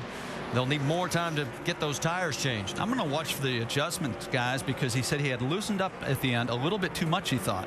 Now, Keselowski was second when he peeled down off of the racetrack, about a second behind our race leader, Joey Logano. He's heading all the way down to the far end of the racetrack, and he's coming your way, Vince Welch. Well, Brad Keselowski liked his race car. He said it's pretty good. They're going to come and take the 4 tires and, of course, Sunoco fuel, but no changes to the car. No air pressure changes, no chassis changes. Gives you an indication of how good Keselowski's car has been. Remember, they ran out of fuel earlier today. That cost them a bunch of spots. This has been a car that's been good enough to win all afternoon. We'll see if he can get it done here in these final laps. And Joey Logano brings his car down pit road. We knew he also could not make it. And heading all the way back down to your end of the pit road there, Vince. Joey Logano said that the car was a little bit better than it had been the previous stint. On their last pit stop, he said it was a 4 tight. He said this time it's just a 3 tight. So remember, these guys have been much better than Kevin Harvick on the run, the short run. Harvick's been better on the long run. Keselowski's been better on the short run as well. So we'll see which one can win that battle between the 20 and the 22. Okay, let's talk a little bit about 3 tight, 4 tight. Yeah, every driver has a way of describing how good or bad their car is. I saw Joey yesterday, and he said, I have a scale. It's 1 to 5. 1 is great, 5 is terrible. You heard what he had right there, which was reasonable. But in practice yesterday, he said, Ricky, I was a 4.5. I was holding on. They've obviously improved the car. You're looking at the race leader right now, Kyle Busch. We've had 12 lead changes between 7 different leaders in this race now. Kyle leads Kevin Harvick by 4.2 seconds. And the battle for 3rd place, Michael Annett, could he have a career day? And Reed Sorensen, as we've pointed out, trying to make or reestablish his name in the NASCAR world with a great performance here in that $32 General Camry. And here comes Carl Edwards right behind as well. As Sorensen goes around, takes away 3rd from Annett. Here comes Carl and Keselowski. Yes, a nice rebound for Carl Edwards and his team after they had to make that unscheduled stop and come in and repair the nose. Now, remember, Keselowski is a lap down right now. First car, a lap down. He's in 19th. Joey Logano is 20th, 1 lap down. So if we got a yellow right now, Keselowski gets the lucky dog. And Keselowski's aware of that, and he's wanting to run qualifying laps right now and take advantage of those good tires, because after this cycle's through, he wants to have that advantage. You want to see how good those tires are? Last lap, 30.8 seconds. The leader, 31.4. Yeah, you have to believe Kyle Busch is out there. We heard him talk that I think he's going to have to really save a lot of fuel. I think Harvick is very doable in the fuel I believe he is saving here, but Kyle Busch, that's quite a stretch with as many laps as they were having to go. I'm sorry, but I just don't see Kyle Busch as a fuel-saving type driver. Here we go with Paul Menard, and that's a battle for 7th. Johnny Sauter, look out. That's Derek Cope. Lap traffic. Here's Scott Wimmer also in this mix. That's 7th, 8th, and 9th. And here comes Wimmer underneath. Boy, he has really driven the wheels off that 7 car. Got to the front, fell back. Now he's trying to fight his way back front. I don't think we can say enough about how good a tire Goodyear came back here with the racing we've seen here today. I've watched a lot of races here and just never remember seeing this much 2- and 3-ride action. It is fascinating. I saw the Goodyear guys yesterday, and they said, this is what's going to happen. The track's going to darken up. It's going to rubber up. I was skeptical. To your point, Dale, they were right on the money. Side by side, Wimmer. You can see the reflection through the window there. Hacksaw on that wheel trying to hold on to it. Brendan Gaughan looking at those 2 cars in front of him saying, hey guys, let me catch up. I'll play too. Sauter, he does well going into the corner. Coming off, you can see it's Wimmer with a little better grip. Now they drag race down the back straightaway. That point right there where Wimmer gets alongside and feels like he might be cleared. He's so dependent on his spotter there. And what the spotter's saying is he's still outside, You're clear, you're clear. And now he is clear. Yeah, he did a nice job of not overdriving into the corner and getting himself looser in a bad position. He just kind of floated it in there and then got back to the throttle and was able to make the pass. Ricky Stenhouse Jr. And look out! Whoa, that was close. You got about 15, 20 mile an hour disparity in speed there. And it was Brendan Gaughan getting on the high side there. And now you see the gap opening up between those 2. Let's move a little bit further forward. Vince, what's the story on Kevin Harvick's 33? Well, they've got a real dilemma. Do they commit to saving fuel and let guys go by, or do they run and hope they get a yellow and end up being able to come and get fuel and tires and then still make their way to the front? It's a tough call. Here was their radio communication a few moments ago. 10th and a half faster lap. Talking about gas, man. We're between 5 and 7 short. Well, you heard that call, and Ernie Cope, the crew chief, telling Kevin we're 5 to 7 short. And just a moment ago, as you see, we are under caution. We've gone to caution. Kevin Harvick said as he let Keselowski go by, do I keep letting them go? And Ernie Cope said, we've either got to commit to it or we've got to come. They're going to find out right here. Well, and the yellow comes out just as we were listening to the tail end of that radio. It's our 8th caution. You can see the tire that is right out there. So the debris is very plain to see. And we're inside 40. So, and there is Derek Cope's car. Yeah, there was a little contact between the 73 and the 99 coming out of turn 4. I think Derek Cope already had a problem, but that's what happened and where that tire came from there. And then the 26 car spun coming onto pit road. Now, I think the only dilemma now is, are the 22 and the 20 going to stay out? Because I think the rest of these guys have to come get tires. They'll have to stay out because they're a lap down, won't they? True. My fault. Yeah, yes. my bad. Yeah, they're going to have to get that. Yeah. In fact, you take the waiver round. You're not going to believe this, but it looks like, according to scoring, Josh Wise will get the lucky dog. Let's go to Dave Burns. Kyle Busch said, I want the car to turn better, but I got to have the rear end of the car in the track. They're going to make a slight air pressure adjustment. 4 tires, just 4 seconds worth of fuel. Jamie? And Reed Sorensen has lost front grip air pressure adjustment to help that 4 tires fill it up with Sunoco fuel. Vince. You see the 33 of Kevin Harvick. He says it's just a little bit too loose, so they're going to make just a 2-tire change with an air pressure adjustment and hope it snugs up the 33. And that was something that we didn't think we'd see any of because of the fact of the concrete surface and that you would be better with 4. So a big gamble here. Harvick is first off the Nationwide Insurance race off pit road. Kyle loses a spot. Brendan Gaughan, he also takes 2 tires and picks up 7 spots. I'm not sure he needed to gamble there, but if you're going to, this is the point to do it. But, 2 of the players are sort of out of the picture right now, and Harvick's in a good position.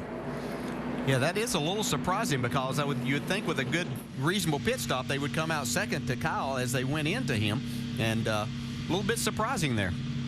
Well, let's go back and show you exactly what happened for the reason that we got this 8th caution. As watch the 26 of Brian Keselowski, whoops, trying to get into pit road and spun her around.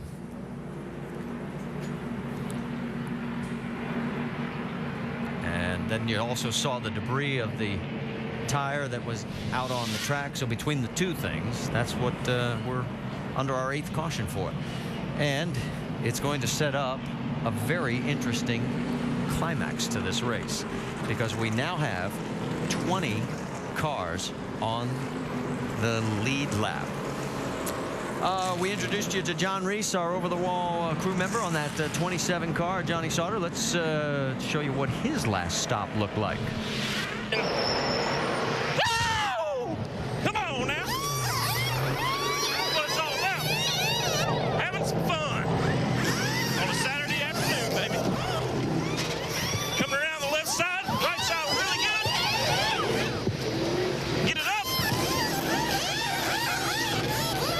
And he's out of here, baby. Go, go, go, go. So there's John as he gives the call, and Johnny Sauter right now running in 12th position, giving that 27 car another good ride, taking over after Greg Biffle had been running the car earlier this year. Okay, let's check in on our in-race reporter, Justin Allgaier. He has been a good car all day. He's running 6th right now, DJ. Hey, Justin, Dale Jarrett, the ESPN. You have a copy? Loud and clear, Dale. Go ahead. Well, looks like this is going to come down pretty much a shootout. You've had a great car all day. Can you get the job done once again? Yeah, 10-4, I think we can. This Verizon Dodge has been really strong, and looks like our teammates up there have been running pretty good too. So the biggest thing for us right now is just keep our head underneath of us and get a good finish. I think the biggest thing right now is big picture and making sure that we're there at the end of 35 races, not just today. All right, buddy, coming to the green. Good luck. Thank you, bud. And they just gave the wave around. As you see, the visor going back down for serious business for Justin Allgaier. We'll get you all 5 of them here. It was Joe Nemechek, Brad Keselowski, Joey Logano, Eric McClure, and Scott Lagasse. So those 5 cars now back on the tail end of the lead lap. And right now, scoring shows Keselowski and Logano, well, they're probably going to line up somewhere around 19th and 20th. So they're going to have their work cut out for them. And on point, it will be Kevin Harvick. Will the 2-tire strategy work for the 33 and the 62 of Brendan Gaughan, or is Kyle Busch going to eat their lunch? We are about to find out. Lights out on the pace truck, turns down towards pit road, and it's Harvick with the inside line, slowly bringing him down as we get ready to go back to green flag racing with 30 laps to go here at Nashville. Harvick needs the clearing before he gets to turn 1, and he does. Brendan Gaughan trying to stay right on his back bumper. Kyle on the high side. There's Carl Edwards drifting up a little bit as well. Further back, that was John West Townley. No harm, no foul. Here comes Reed Sorensen on the inside for that 3rd spot. Whoa, Brad and look at Keselowski. Man, you talk about slicing. Woof. He is on a mission. Just made a statement, didn't he? Keselowski is already up to 13th, and we just completed 1 lap since going back to green flag racing. And here he goes to the outside. Yeah, he's still going to need some help, a caution flag, but we know that can happen here in these last 29 laps. That's Kelly Byers as he's looking underneath. Restarted 18th, and now 13th. And this is on older tires. Is that correct? That's right. He doesn't have many laps on this. Yeah. So he clears Byers, continues his march towards the front. Comes Reed Sorensen for 2nd.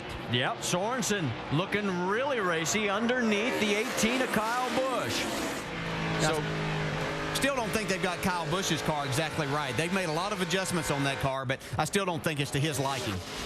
I am surprised Kevin Harvick's been able to actually pull away from these guys to a degree on those 2 fresh tires.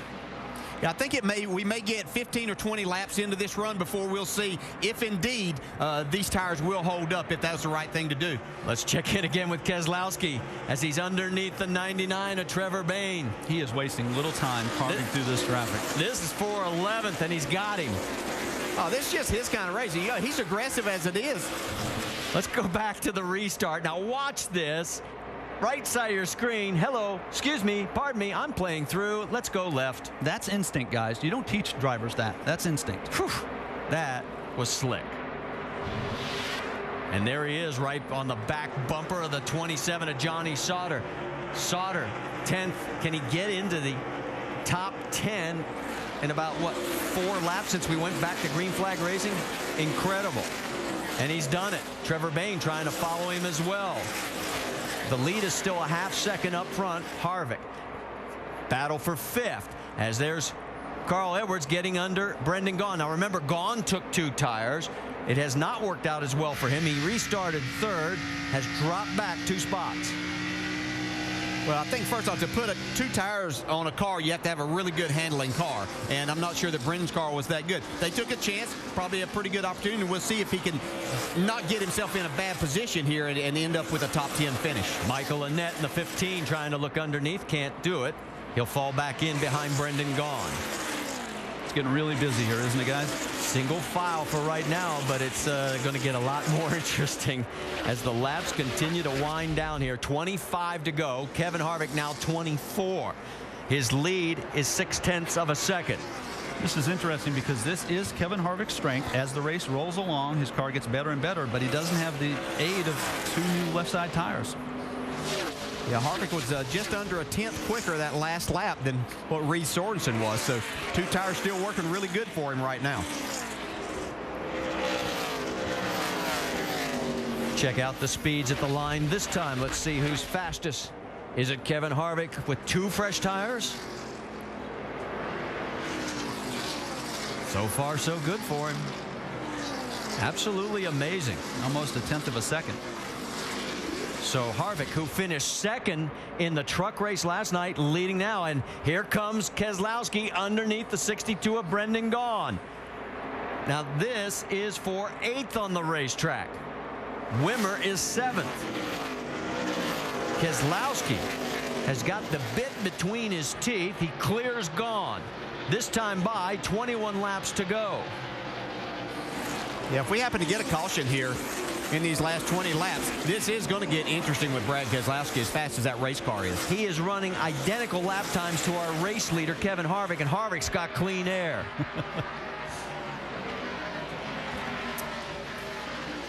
Top of the hour. If you're just tuning in, we're glad you're joining us. We are in the final 21 laps. Kevin Harvick is one of 7 different leaders that we've had, 13 lead changes. His lead right now in that 33 car over Reed Sorensen is 0.7 of a second. But the man that is on a mission is Brad Keselowski. Restarted after a late caution just a number of laps ago in the 18th position. Another one who also is coming back through the field is Joey Logano, but it's taking him a little longer. That was for 12th as he gets around a fading Johnny Sauter. I think that's what's so impressive about Brad Keselowski. These 2 guys started back at the same place back there, or within a spot of each other, and Keselowski's been able to slice and dice, as you said, Marty, right up through the field. Logano spent most of the day out front, and Keselowski seems to have been in traffic most of the day and is making the best of it. And Keselowski now closing in on Michael Annett for 6th position. Nobody's won more races on concrete in the last 10 than Keselowski. And no one has scored more points in the last 17 on concrete than Brad Keselowski. And we always refer to Carl Edwards as old Concrete Carl. I'll tell you, the concrete has a different feel. Not every driver can adapt to it. Not every driver can capitalize on it. He obviously can. Well, I'll tell you, and you talked about how important it is to have a car that you can drive here, because if you can't, it doesn't matter how good a driver you are, it's just not going to work. Well, and part of your responsibility is finding your limits, and he's good at it. Look at this battle. We got 4 cars going here with Logano at the back of it. And that's for 9th with Brendan Gaughan, 10th with Paul Menard, Trevor Bayne, and then Joey Logano. And Logano is running out of laps, because he has got a lot more traffic, and his lap times are not as good as Brad Keselowski's right now. You think this car, the 20 car, tightened up, Dale, being that far into traffic? Yeah, I'd have to say that's not, as you said, Ricky, it's not something that they've encountered much of the day, because they've been out front most of the time, and so your car does different things. Let's go speeds at the line this time, because Harvick last lap was 31 seconds and Keselowski was quicker again in traffic. So let's see how it shakes out. on down through. Where's Keselowski? Yeah, number 1. Woof. Yeah, and again, I think he's going to have some help because he's a little he's 4 seconds behind to win this race. But he's made something as he looks at the big picture in the championship.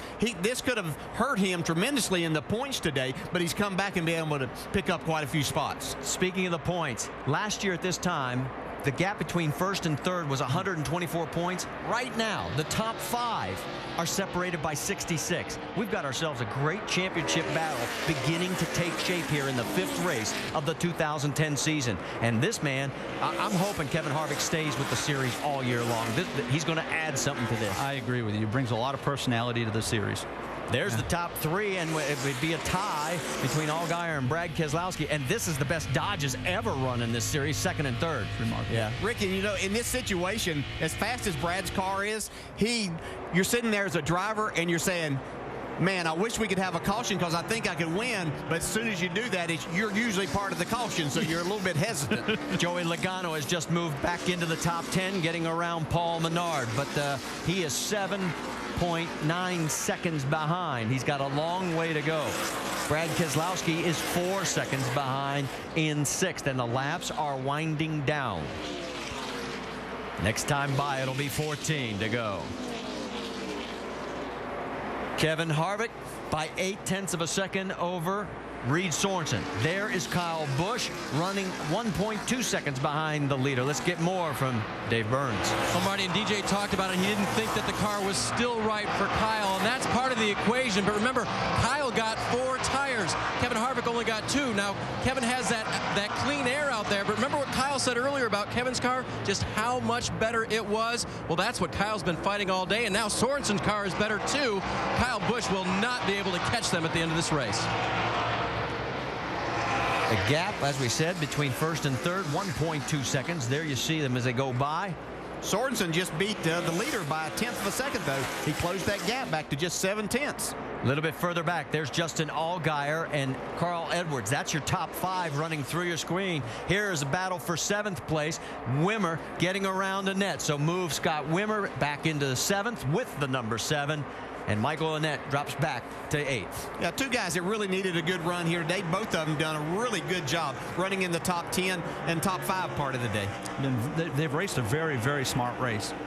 That's the gap back to your race leader, Kevin Harvick. Let's get an update on his situation. Vince Welch. Well, it's interesting as we listen to Dave Burns' report about the 4 tires choice by Kyle Busch. Kevin Harvick, of course, chose to just take the 2 right side tires, and after the stop, he conferred with crew chief Ernie Cope about that decision, and they both agreed that they thought that was the right move to make, that the tires on the left side have not dropped off that much. They've held up good. The wear has been good on those Goodyears.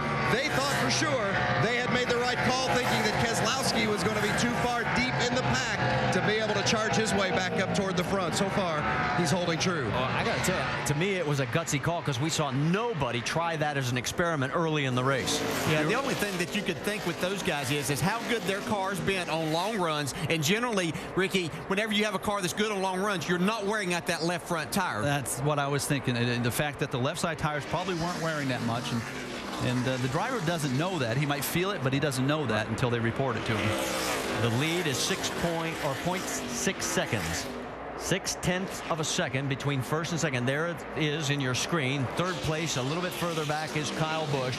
And next time by, 9 laps to go. Brad Keselowski, he is still running laps quicker than the leader, but he just not quick enough. What's really occupying my mind here is that Sorensen has closed the gap a little more, and he separated himself from Kyle Busch. And here comes Brad Keselowski. And there is Brad. He is winding in that group that includes Carl Edwards, his next target, at 5th. How about a little tip of the hat to this team, Reed Sorensen and the Braun Racing crew. And Jamie, what's the latest from their camp? Well, Reed Sorensen and this team definitely has extra incentive to get to victory lane today. You know, it's Autism Awareness Month, and Dollar General has joined forces with Autism Speaks. Now, you see the crew chief, Trent Owens, there on the right-hand side of your screen. His little boy is 2 years old. He was diagnosed with autism last year. Now, Dollar General has told this team if they make it to victory lane today, they will give $50,000 to autism. So an extra effort this team is trying to put in to get to victory lane today. They are 0.6 of a second away from 50 grand. He closed in more right now. That deficit's going to be even less when they cross the line right here. Well, he got awfully close and a little loose to that wall coming out of 4. And there is the gap between first and second, and it's down to half a second. So we may have a shootout yet. 7 laps remaining if Reed Sorensen can reel him in. He'd just love to get to that back bumper. Maybe not to even hit him, but just to loosen Kevin Harvick up a little bit with just those 2 tires. All right, let's try speeds at the line one more time. Oh, man, Sorensen driving the wheels off this thing. He is hanging it out. That's an example of this racetrack tempting you. Give me a little more. You left something on the table, and you go after it, you lose the whole car in the middle of the corner. Kyle Busch, Brad Keselowski again.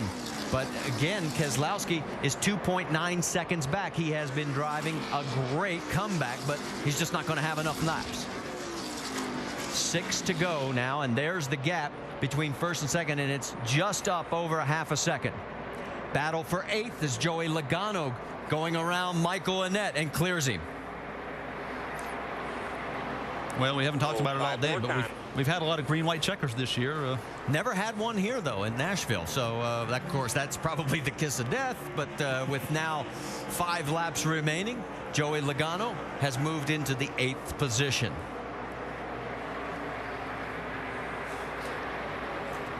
Tell you, Reed Sorensen's closed in even more on Kevin Harvick. He caught traffic at a wrong place and slowed him down a little bit the last lap. That's Joe Nemechek, and boy, look at this. It's really tightening up a little bit further back. There is Brad Keselowski trying to catch Carl Edwards at the same time. Keselowski has stalled a little bit. I think those tires are giving up a little here. Oh, we got a great battle going. Yeah, let's go back up front because this is where it's really getting good. Again, more lap traffic. Derek Cope, and it looks like Sorensen is better at 3 and 4, and Kevin's better in 1 and 2. Both of these drivers are using every inch of the racetrack on the exit and getting awfully close to that wall. Cope gives plenty of room. The gap is 0.4 of a second. 3 laps to go, Vince Welch. Well, the 33 team knows that the 32 is closing. They just came on the radio to Kevin Harvick, and they said, if you've got any more, we got to have it now. He's coming. Let's see if Harvick's got any more. Does the 2-tire strategy pay dividends for Kevin Harvick? He is hanging on, but the lead is dwindling. That's the view from Harvick's car. Yeah, the good thing for Kevin Harvick right now is he should not encounter any more lap traffic in these last 2 laps. Yeah, but the bad news is Reed Sorensen is saying, I want to win. It has been quite a while since Sorensen has been to victory in the NASCAR Nationwide Series. We've documented. Frame of mind. Kevin Harvick has been in this situation enough that I think that's going to be the difference. Yeah, that's who I wouldn't mind having that bulldog in my seat all the time. Exactly. He knows how to get the job done out front. White flag this time by. One more circuit on this 1.3-mile track. There's Keselowski going underneath Carl Edwards. That is for 5th position. That means a lot. Send a little message. Hey, you're going to have to race me to win this championship this year. That's 5 points right there.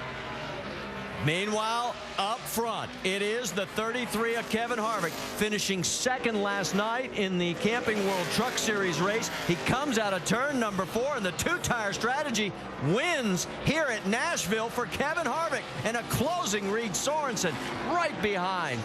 Kyle Busch 3rd, Justin Allgaier, and Brad Keselowski round out the top 5. What a great finish to this race. Wow, what a call by Ernie Cope. I'll just say, I wouldn't have thought that. Good, buddy. Good job. Harvick's 36th Nationwide Series win in his 241st start. Wife Delana, Ernie, slapping hands, high-fiving everybody that they can find. Isn't it interesting? He was the strongest car on the long run. We ended the race with a long run, and it worked out. And, Doc, I think you've climbed the war wagon. Let's talk to Ernie. Yeah, Ernie just talking to his driver to see if they can do a burnout. Remember, they use these engines every 3 races. Ernie, take us through the thought process on that gutsy 2-tire call. After we did, I wish we had took 4. Seeing everyone else took 2. I felt we had the best car today. You know, on a long run, we pumped up the right sides there so we get going. We're probably a little low to start out. That's why we're so far behind on the get-go. But after 25 laps, we'd really go. So we decided to pump up the rights, and we were hoping more guys would have took 2, but it worked out. I heard Kevin say when he took the checkered flag, good call, Ernie. So you made the call for the boss in the car. Well, we made it together kind of about 100 laps ago that we'd take 4, you know, with about 100 to go, and if we had to stop again, we'd take 2, just because track position meant so much. Hey, congratulations. Thank you. Ernie Cope. And, you know, Kevin Harvick said there's only one guy in this whole garage more competitive than me, and it's my crew chief, Ernie Cope. If we have to gamble to win, we will. Today they gambled, and they won. Marty? All right, Doc. Kevin Harvick has won 3 of the first 5 races this season. Remember, he had Tony Stewart in his ride at Daytona, and he won at Las Vegas and Nashville. Let's check in with Dave Burns. Well, Kyle Busch finishes a solid 3rd place today. Kyle, and I heard you describe at the end that your car wasn't bad. Would 2 tires have been any sort of strategy for you guys? No, on that last restart, I just couldn't get to the outside of Harvick. And if I could have got there, I might have been able to do something. But we were just off a little bit today, you know, just that little bit. But, you know, I got to thank the guys. They plugged along all weekend. They did an awesome job trying to come back. We fought through this thing. And can't thank Jim Sexton and Z-Line Designs enough, Mouse Energy Drink, Toyota, Marquis Jet, Gillette, Combos, and, of course, the fans, you know. But unfortunately, we just didn't quite, you know, have what it took in order to keep up with those guys. We probably had 4th, 5th place car, and we ended up 3rd. So, you know, good run for us, but we'd like to certainly be up there fighting for the win. Last 3 races, 3rd, 1st, and 2nd for Kyle here at Nashville. Jamie? Well, Reed Sorensen finishes 2nd. You guys took 4 on that stop. Kevin Harvick took 2. If you guys took 2, do you think the outcome would have been different? I don't know. It's a different tire than what we ran before. I thought I could get him. Even when there was like 10 laps to go, I thought we could get him. Even when there's 5 laps to go, I still believed we could. It was a great day for Dollar General. This is their headquarters, and I'm real proud to drive their car here. Wish we could have gave him a win. But I could taste it. That was good. That's a feeling I felt a couple of times in this car last year, and second time in it this year, and we already felt it again. So these guys do a great job, and can't wait till next weekend. Great finish for Reed, and best finish for this team, Marty. Certainly was a great run. Kevin Harvick now 7th concrete win. That's more than anybody else on the white first surface, and it's time now for our Hellman's Victory Circle, and let's talk to our winner.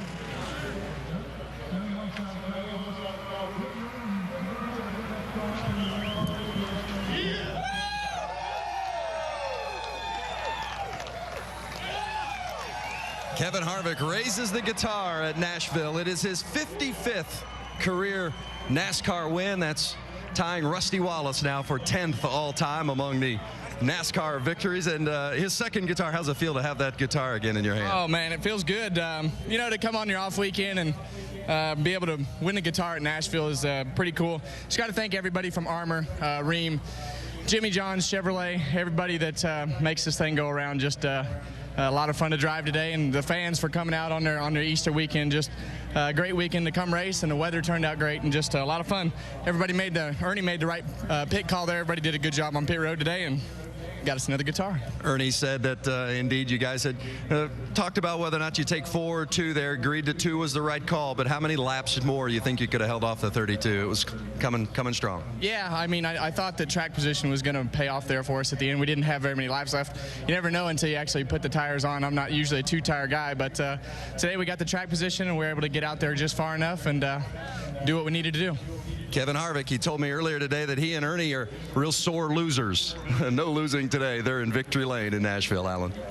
So Kevin Harvick picks up the opening $25,000 nationwide Dash for Cash bonus check. A little extra money on top of his winnings for the day and that Gibson guitar. Congratulations to Harvick.